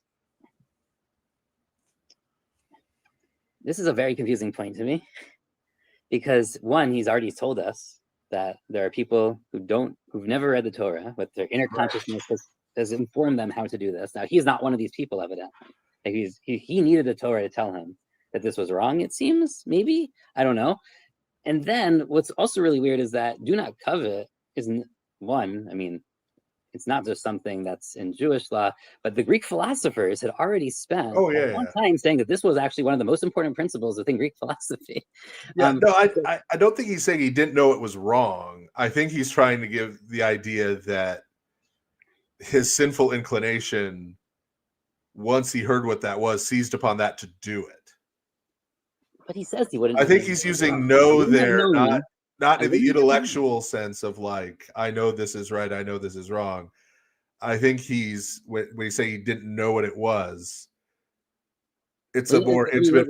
We should correct this. We're going to go into Greek, right? He doesn't use the word known, right? He uses the word seen or appear. Right. Yeah. I wouldn't have been able to recognize sin if the Torah hadn't been described it to me, basically. Right. Which is it seems very odd, especially for talking about these types of things, which like are acknowledged not just as like, okay, a couple individuals came to the same principle, but like, hey, this is like a whole thing where like it's not as obvious as murder, but yeah, okay. It's not as obvious as murder. It's like 1 degree down, but it's pretty darn obvious. Right, that you shouldn't like lust, because, and the word isn't even really covet, right? It's really like lust, and like desire, desire. It's tachmod. I mean, it's more than just desire, right? It is a lustful desire. It is used for your neighbor's wife, like avarice or lust, or depending on what it's directed. We could say it's connecting to Sermon on the Mount, and like we could definitely connect it in those directions if we want to make sure that like Paul and Jesus, but like he wouldn't. But I'm saying I think the point he's trying to make is not, I generally didn't know right from wrong. Right, I had no idea what was right and what was wrong until I read the Torah, and more talking about the way in which, even when he's reading what is good now, the Torah has come to teach him the right way, right? Rather than him learning the right way and doing the good thing, he sees commandments and starts breaking them, right? Like the sinful inclination, right? And that's why he has to answer these rhetorical questions about, well, then did what was good become evil for me, right? And those kind of back and forth that he's having to have. Which is one of the areas where I think he clearly differs from the rabbinic tradition, because we have a quote, we have a phrase that by the time of the Jerusalem Talmud's compilation already exists in 5 different versions. So it's a phrase that clearly like is disseminated well before the close of Yeah, the Jerusalem yeah, Talmud. orally, Jerusalem Talmud, for yeah. people who don't know your chronologies, it really is done by the end of the 4th century. So like if you're like thinking about Augustine or something, right? So the Jerusalem Talmud is like kind of right before Augustine. The compilation, the beginning of the compilation, the Babylonian, is the next generation after Augustine, to kind of do comparative chronology for a second. But the Jerusalem Talmud, even by then, we have multiple versions of this saying, which seems to not be how Paul understands the Torah. So Torah, like what he says, like, hey, and he has almost a higher view of Torah, which is like, how could something good lead to anything bad? But we know this phrase, that the Torah, if you approach it properly, is a life-giving compound. And if you approach it improperly, and I'll say the word properly there, I'm substituting for, that's where the differences on versions happen. So I can go down. But if you approach it improperly, is a compound that brings is a death-bringing compound, basically. So the rabbinic view of Torah is actually, I'm not going to say it's lower than Paul's, but it doesn't expect that something good, like nothing bad could ever come out of something good, in a sense, right? And this might be a point that goes to Greek philosophy, and we can also talk about how it might affect, like, God creating evil and not creating evil in those debates, because they're all probably connected. Yeah. But here, I think that is part of it. He sees all the evil as coming from his flesh, right? And the Torah in and of itself being perfect, as opposed to this view, which is you can use anything properly and improperly, including the Torah. Yeah. And when I say proper, so like the different versions, I do want to list them. So one is a very, like, there's two paths, the right path and the left path. If you approach it from the right path, that's, then it will be life-giving, the left path bad. That doesn't tell you much about what that means. There happen to be other versions, though, so that kind of explain that, which is if you approach it with faith or with love or with, right, so hey, that sounds a lot like things in Romans 10 and a lot of things, right, like, right, or Paul's gonna, that's what I said, like, to me, Paul ends up by, in some ways, breaking up. Now in your reading, it's much kinder to his position on the Torah, so I want to respect that, but often in the readings, by breaking down what the Torah's usefulness, and at the same time by essentially denigrating man's ability to choose, and seeing kind of God setting us up to basically prove to us that there's nothing that can save him except for us. Right. We can talk about as a more Protestant reading than you take, I know, but he has to, by going in that very pessimistic mode, he eventually comes to this conclusion that, hey, that's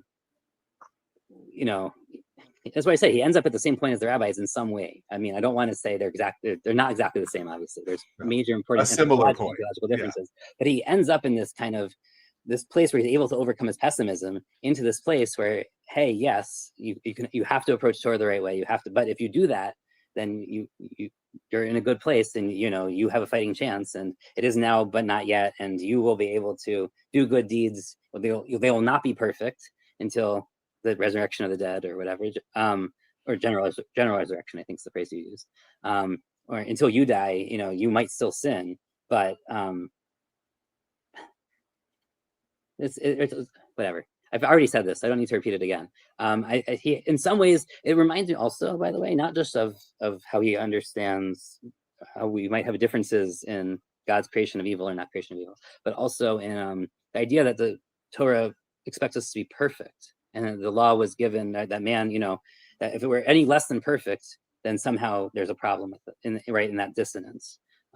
It seems to also be connected to that idea, because hey, this is this good thing that expects us to be perfect. No, I don't think it good. Expects perfection. I mean, obviously there's means for dealing with sin in Torah, which means right? I mean, that's what I would always point to. Yeah. But, so the person who fully repents has kept Torah, right? Yes. Like that's yes. Yeah. Well, this is the point to make all the time. It drives Protestants crazy. Yeah. Right. Well, this is Kalonymus's question about teshuvah, to go back to that, right? Like, why is teshuvah not good enough if teshuvah does do this process already in a way? And we can also say, I mean, even teshuvah is called, in places, they use metaphors like dying to yourself. So it is interesting, because you don't need someone else. It's not someone else dies on your behalf or for you. Like, there's a dying to yourself into Shuvah. Well, we'd have to get into that.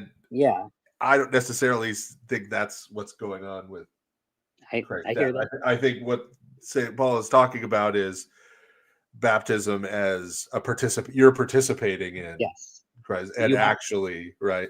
right. So it's very much more participatory rather than Yeah. substitutional. I hear in you. my view, I think right? I know there are ways to make this text make, from your perspective, there are ways for Yeah. this text make sense. I think you're still walking a very fine line as you do this, right? Because you can't make it too low that Jesus doesn't do anything. Right? Jesus still has to play a role at some Right. level. Right. And I think that's a line. He does it, and then you have to participate in it, right? And those are two different things. I hear right? you. I hear that. Yeah. And he doesn't do it for you. You have to die or go through. And but of course they've also spiritualized death in an important way, because like you don't actually have to die. You just have to kind of accept Jesus and get baptized. Well, no, I point out all the time we actually do die. End of life. I'm going to die. Yeah. Like, I am going to actually die. Yeah. That's, barring his return before my death. Right. Yeah. Like I am going to physically die. Right. And as long as you, so you're not saying it's baptism, you're saying it's actual death. Well, those are connected, right? Yeah. That right. There's a participation of our whole life. Right. This is another difference with Protestantism, right? Protestantism is very based on this sort of moment of conversion, and then yes, now I'm waiting to die and go to heaven, right? Kind of idea, right? whereas for us, baptism is obviously this pivotal moment, right? And this sort of defining moment, but it's still a question of your whole life.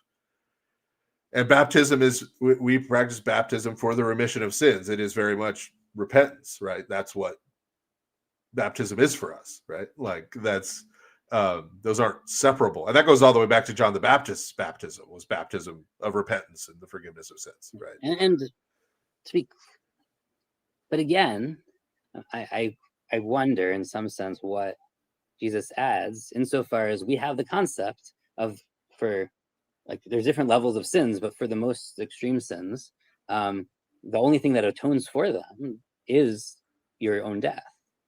And that is an act, in fact, the ultimate act, in some right of right. So there's some sins where you can just kind of go through unintentional sins. You bring a chatat offering, a sin offering, right? Intentional sins, you do not bring a chatat offering. You actually have to go through this process of the three stages that Maimonides lays out, whatever it is. But you have right. to, Yeah. I mean, we don't necessarily.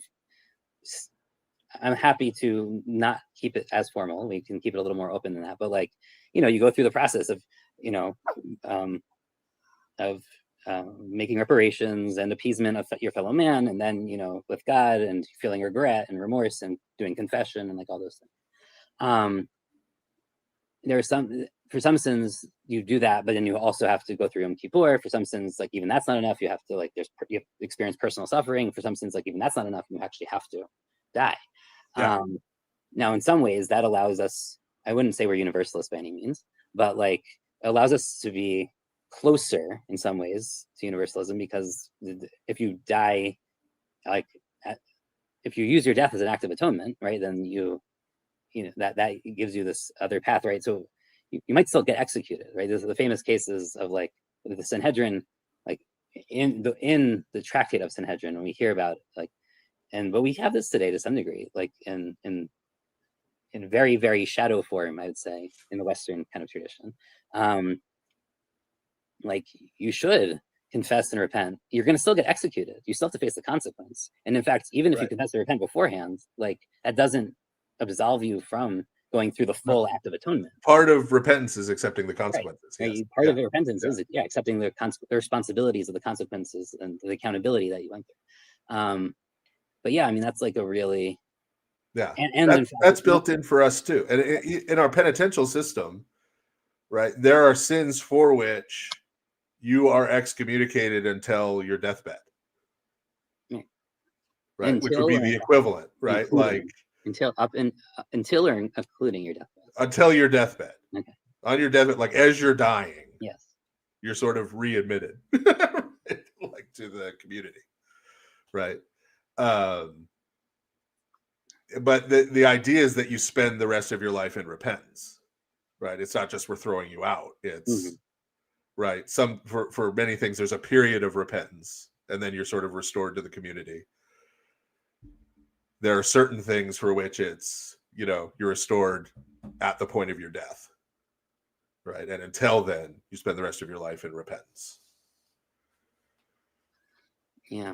For those things. So there's a similar.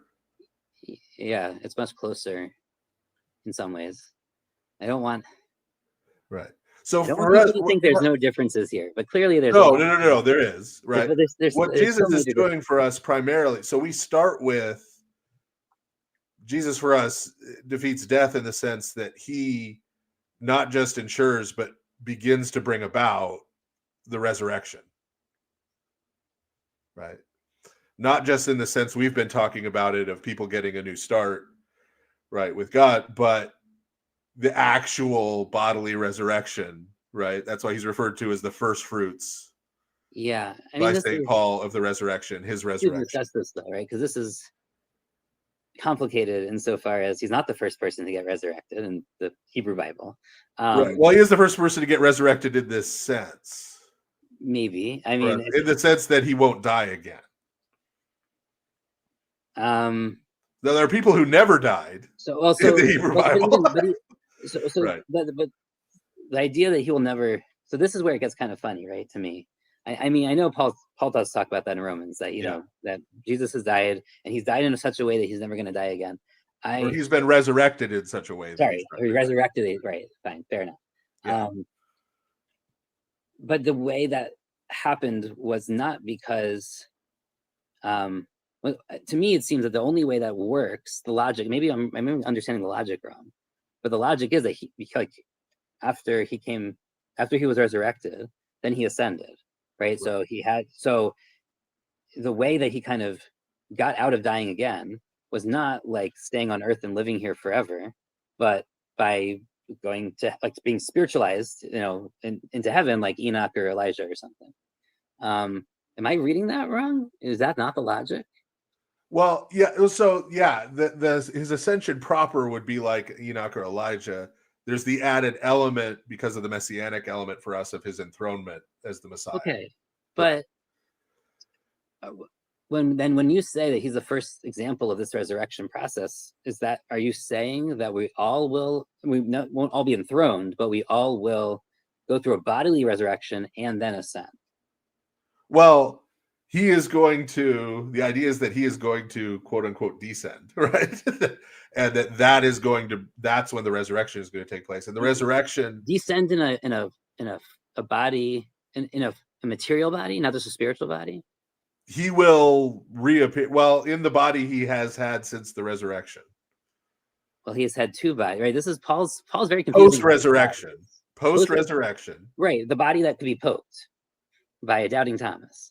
Yes. Which is not the body he is now in heaven. No, they would say he now has that. Yes, he now has that in heaven. Because that body, when he could be poked, he could also enter a room with the doors being locked. He could. But after he's ascended?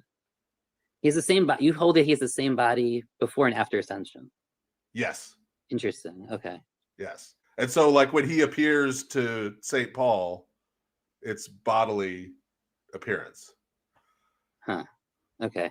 Yeah. And so I think what St. Paul is arguing in 1 Corinthians 15 is that his body after the resurrection is what our body will be like in the general resurrection. Mm-hmm. Okay. It's almost 2 a.m, so I'll leave going into Corinthians 15 for now. I do not have. Yeah, that's a whole other. I've spent a lot of time the past week working, or 2 weeks looking at Romans 7 because that's it's not my scripture. It's not usually my wheelhouse, but I know Jacob really. I don't even know where he went. I guess he's probably having trouble with the internet because of fire. I hope he's. 1 Corinthians 15 is tough. The Greek is tough. Like, I mean, even all by itself, right? Like, but yeah.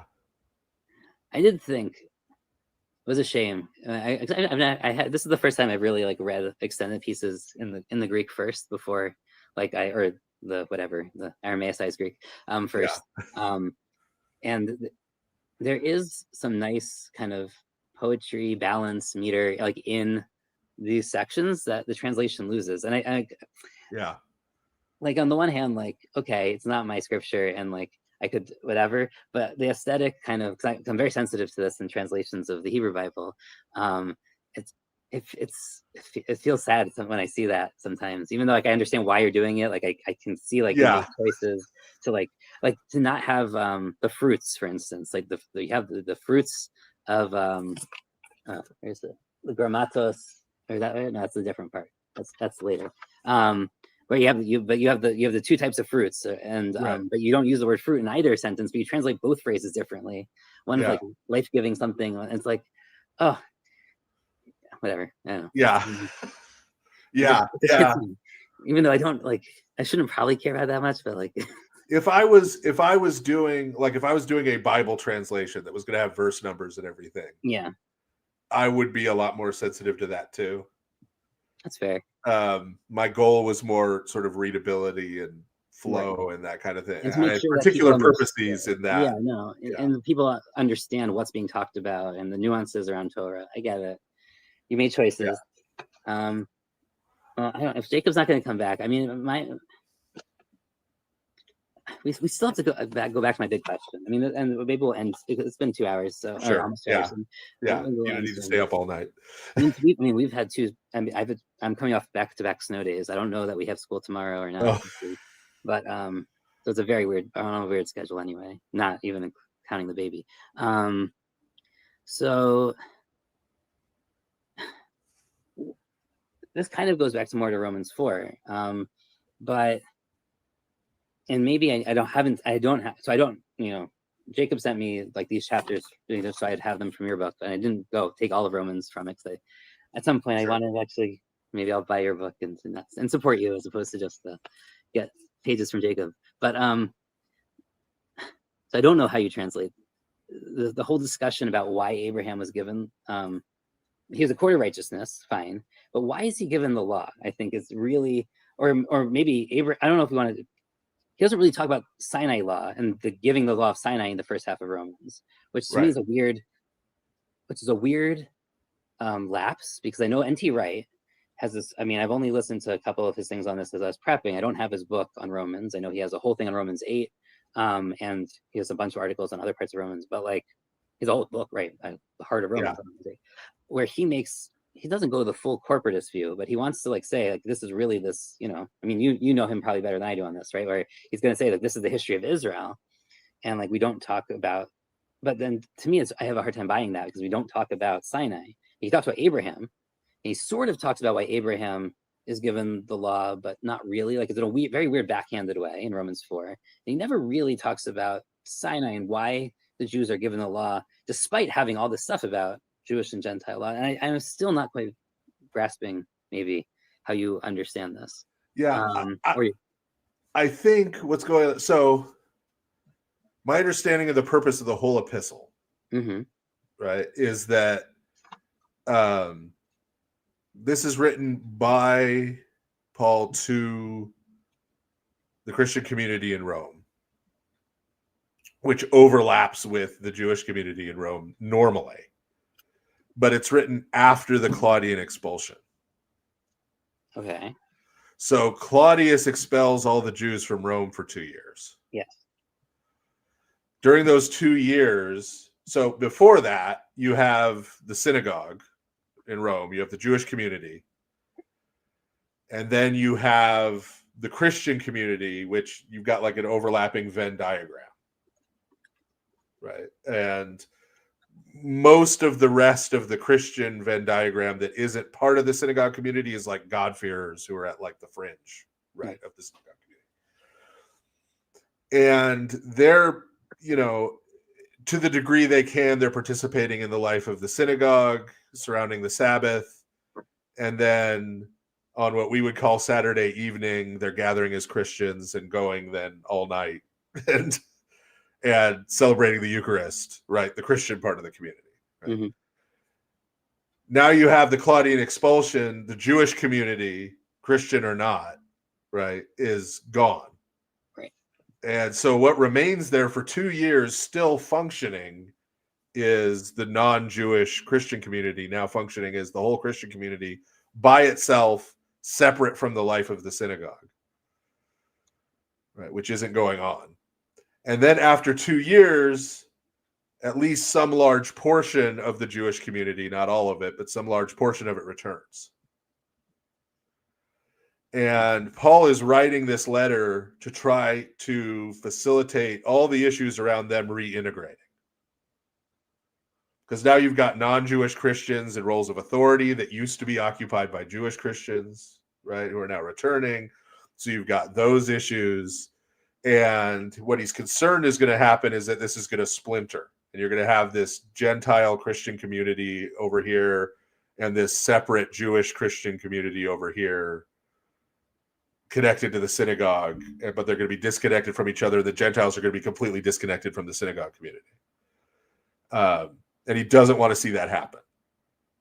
And so that to me is the underlying thing. And so that's why you kind of see him going back and forth between talking to Gentile Christians and Jewish Christians.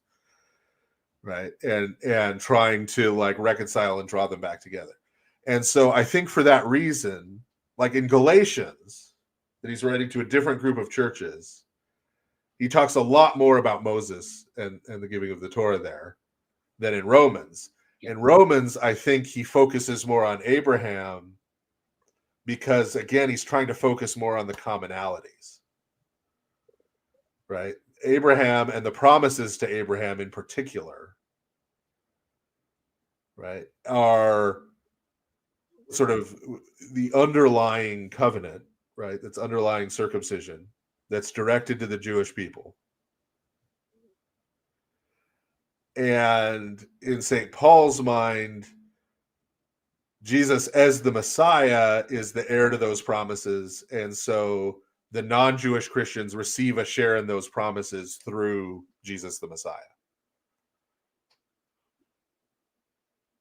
So he is sort of, for the Gentile Christians, he is their point of interface with that, right? And so he's focusing on that and the relationship between that and circumcision to show, well, look, he receives the promises before he receives the commandment of circumcision, right? It's not sort of as a reward for keeping the commandment of circumcision. He receives the promises because God deemed him to be faithful. Now, the fact that he's faithful means once he's given the commandment of circumcision, he's going to keep it, right? But it's his faithfulness. And so he's given promises before that too, which I think complicate this. And then you have the whole bit about, I'm doing this for Abraham because I know he'll teach his children justice and righteousness, which really, I mean, it's a phrase that means laws, like laws that are right. just and righteous. So there are these, which also happens before circumcision. So I think he's being very selective, obviously, and he's, as you might, okay, let me. I'm going to give you all of your suppositions here about how he's writing this to who and his goals. Even if I give you all that, I think it's very hard to then piecing together a coherent view, because he's writing like very selectively and walking these different lines in these texts. I think it's very, I don't know. I mean, maybe you have a much better coherent view of where. So I think what that comes down to with the figure of Abraham, right, is that he's ultimately going to argue that salvation comes through faithfulness. Yes. Right. But that's faithfulness to the calling that's placed on a particular person. So that takes one shape for a Jewish Christian and a different shape for a Gentile Christian. They're both called to be faithful, right? But there are things that a Jewish Christian is going to do that a Gentile Christian is not going to do, like circumcision, right? Like right? But then for St. Paul, I think it even goes further than that. He thinks particular people then within those groups even have particular things that they're called to. Yeah, I mean, we can. And it's their faithfulness to that call then that is working out salvation for them. So he thinks he's called to this very particular thing as an apostle, right? Jesus sent him to do this one thing. He's doing it. And for him to find salvation means for him to do that well, right? And be a faithful servant of God in doing that thing. Right. I guess the question would, I mean, this is not just my question, but this is the question that I guess Protestants and Catholic and Orthodox have been working out for a long time, is like, what's the balance between the corporate faithfulness in the nation level mission or whatever role versus the individual, and can the individual one in some way trump the national level mission, or is it always subjected under it, right? Does Paul have certain, even though Paul is an apostle and he sees, he has a specific role and calling, whatever, does that mean that he's free from, I don't know, any of the commandments? Which, I mean, the way you read it, no. You're going to read that no. The people who read his epistles within 2 generations clearly are not reading him the way that you like. There's already differences, right? We already. I disagree. There's a really good. The guy's dissertation just got published recently. Okay. Where it's in my bibliography. I don't have it handy right now. Sends me after Matthew. I'll get it to you. Where he goes through every author, not just Christian, but Gnostic authors, right? I mean, anybody in the 2nd and early 3rd centuries who talks about what Paul means when he talks about works of the law. Okay. Right. And shows that every single one of them, even the Gnostics, all read Paul as talking about the commandments specific to the Jewish people, as opposed to the commandments broadly applied, meaning they fundamentally are reading what St. Paul's view of the Torah the same way I do. So when we get to someone like John Chrysostom, who is giving these homilies to make sure people in his congregation don't go to the synagogue. Most of the homilies we have of his, he's giving to non-Jewish Christians. There aren't any Jewish Christians there in most cases. Like when he's in Constantinople, there's Antioch. Maybe there are some Jewish Christians. In Antioch, in his home church, right? Antioch. Maybe there's some Jewish Christians. It does sound like there are Jews in that audience, or Jewish Christians, obviously, just in that audience. Yeah. But he doesn't seem to differentiate. He just says, like, don't participate in synagogue stuff. Like, this is not. Well, if you're talking about his sermons against the Judaizers, or sometimes his sermons against the Jews, that's aimed at non-Jewish Christians who are, instead of going to the Pascha services at the church, are going to the Pascha services at the synagogue. Meaning they're going and celebrating the Jewish Passover in the synagogue instead of coming to church. Doesn't he also address going to synagogue on Sabbath and then Mass on the next day? Or is he only addressing it when the day is over? No, he's talking about the feast days. He's only talking about the feast days? Yeah. Interesting. And he's writing, I don't know if it'll ever actually get published. I had a journal article on this accepted for publication a long time ago, but they haven't printed it yet. But I presented the paper at a conference. But you have to take the historical situation in Antioch into account, where there was a massive Jewish community, arguably the largest in the world still at that time. It was the largest in the world at the end of the 1st century after the destruction of Jerusalem. And Alexandria. Yes. Yeah. Both of them have to be destroyed before Antioch becomes the biggest. But yeah. Well, no. So Antioch, when it was founded, was 1/3 Jewish. Right. Yeah. And that's why the Romans took the the Romans took the cherubim from Jerusalem. A lot of refugees from Jerusalem went to Antioch, which helped. But the Romans took the cherubim from the temple and displayed them publicly in Antioch in the Jewish quarter to intimidate them and try to prevent. Well, sorry, but what cherubim? Sorry, we're on way. People are talking about Romans here. Wait, there's no ark in the second temple, and no, there wasn't. Not the ark, and this isn't David's temple. So in the figure between which they would have been. In Solomon's temple, they have the giant cherubs, but I don't remember cherubs in the second temple. Yeah, there was a. Okay, that's what the Roman accounts say. Maybe it was something else. And I know we have in the rabbinic accounts and in the Roman accounts. I know that most of the temple stuff goes to Rome.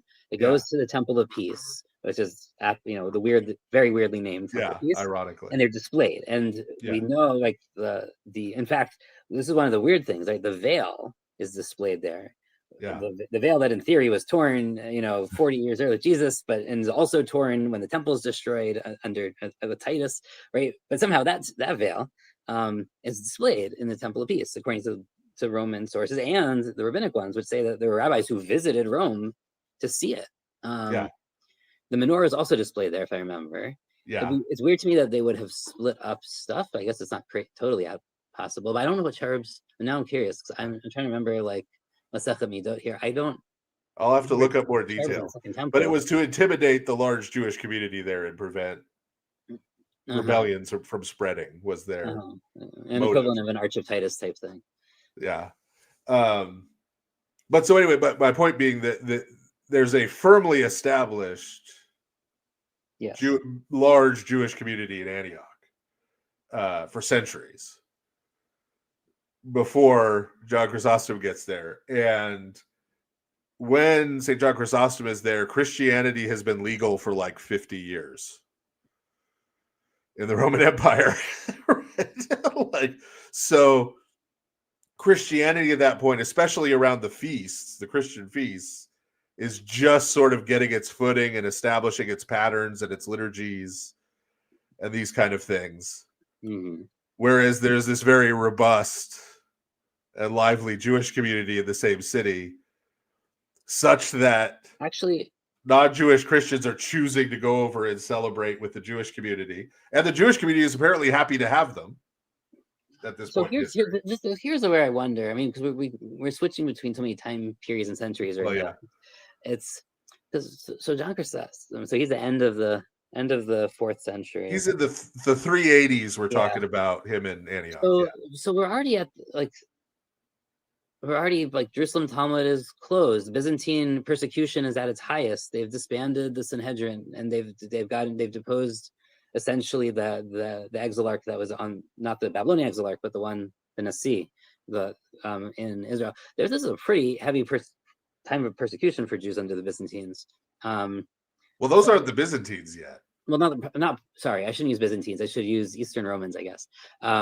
Yeah, you're right. Well, but we're not even. I mean, we're right on the heels of Julian the Apostate here, right? Who tried to rebuild the temple in Jerusalem. He did. The emperors before and after him, though, were not. So things are going back and forth. Things are going back and forth for the most part badly. I mean, Julian has a very brief period. He also has decrees against the Jews. He has this very. Well, no, I'm not saying he was pro-Jewish or anything. He was trying to rebuild the temple because the Christians didn't want him to. I mean, that's why he was doing it. It wasn't because he loved the Jewish people. No, by no means. I would say for the most part, things have been pretty bad for Jews under the Romans at this point for a good century. So it's interesting to me that you're painting this picture of like this very kind of successful city of almost like a flourishing community. Well, we don't read anything about the Jews turning them away. I mean, it's a problem where John Chrysostom has to sit there and tell them and lecture them about why they need to come to church instead of going to the synagogue. Right? I mean, if the Jewish community in Antioch is this hated minority at that time, why would he have to do that? Right? Like, it sort of doesn't track. That's I hear you. And we don't have Jewish sources from Antioch for this period, so it's really hard to. I mean, I think we have some archaeology, but we don't have any written sources.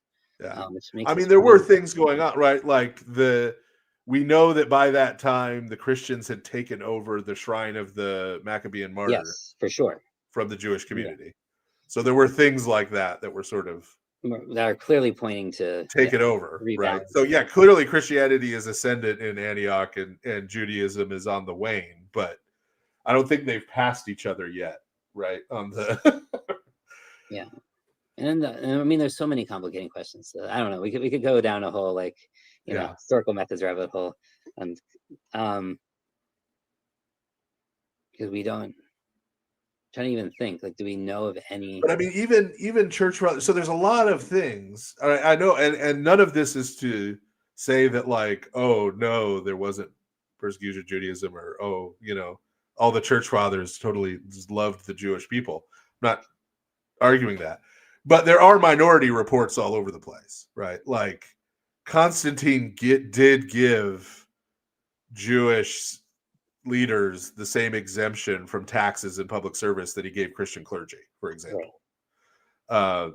And somebody as late and as far in the West and as generally considered anti-Jewish as St. Augustine said that it was in his statement against Judaizing, right? He said, no one, anyone who comes into the church and tries to say that people need to be circumcised, right, to be Christian should be expelled. But then he says, but circumcision as such should not be banned because it is not evil. It was given by God.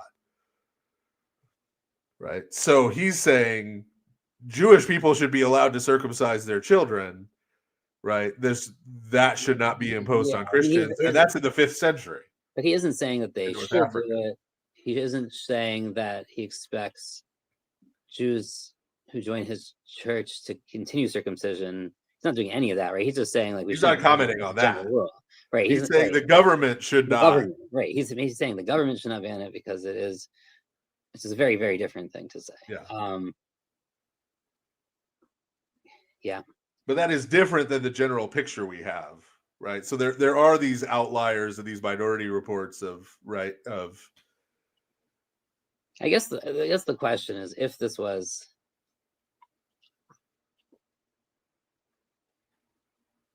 why are there no Ebionites? Like, why did they disappear in this period if they shouldn't have? I think they disappeared before that period. I think the Romans just treated them as Jews and killed them. I mean, you look at the areas where the Ebionites were. These are all places where the Romans conducted the Judification projects, especially after the Bar Kokhba rebellion. Mm-hmm. But we already have differentiation between. Oh, okay. You're going to say they're not. The differentiation they make between Christians and Jews at Bar Kokhba does not apply to the Ebionites. They're considered Jews and not Christians. Yeah. Even, man, it's an argument from lack of evidence, which I think it's really hard to make.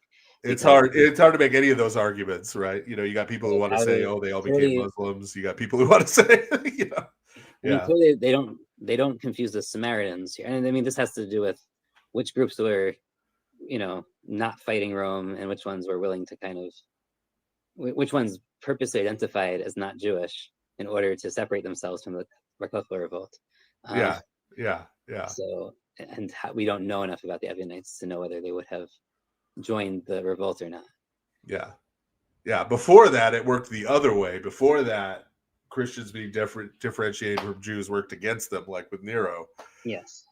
But then it quickly became like, oh no, we need to differentiate ourselves after the rebellions and being expelled from Rome. It actually it worked for the non-Jewish Christians. Yeah. But okay, we are super off Romans 7. It is 2:15 a.m. But this is fun. I don't know if it. Hopefully, other people are entertained. I don't know if it would fulfill Jacob's goals. Of this conversation. But I had a good time talking with you. Yeah, no, it was good. It was good. Yeah. I think there's still. I still have some open questions on whether it quite makes sense, but yeah. Okay. You got at least got an idea of how I read it. Yeah. Yes, I have an idea of how you read it. And it's useful. Yeah, it's okay. That's good. We can All go, right. but we should stop. Yeah. If we both leave, I don't know what happens. I don't know if this stream just Oh, goes on gosh, forever with that's a Jacob's really still good photo. question. Is he paying attention? Is he able to be on? I don't have control of his streams. Oh wow, Fuzzy's in the comments. Okay. Oh, there he is. Hello, I'm sorry. I actually have been not able to listen to most of this. I don't know if you guys are ending it, but Yes. yeah, That's what we were just talking about, how to do that since yeah. I can end it if you guys are done. Sorry for being missing in action. okay, you But can watch the video yeah. later. No. On your own I channel. will. Jacob I will make will. a commentary video on this. It will be 3 times. I as long. may in fact have to make a commentary video because I have to say, like, I'm not sure I understood all the stuff you guys said, and the comments have generally been, "Hey, like, Jacob, could you dumb this down for us?" So, yeah, Yeah. that Sorry. might end up having to be the thing. Your brain is in recovery mode from all of these high level ideas. It's fine. Well, we pre-game, we game, and now you have to do a post-game. That's a very particular joke I just made, but there's somebody out there who got it. okay. I am going to go ahead and end the stream. And yes, bonus for bringing a baby. Your son is obviously a great scholar in the making already. I'm going to go ahead and end the stream. Good night, everyone. Okay. Good night, guys. Thank you. Thank you.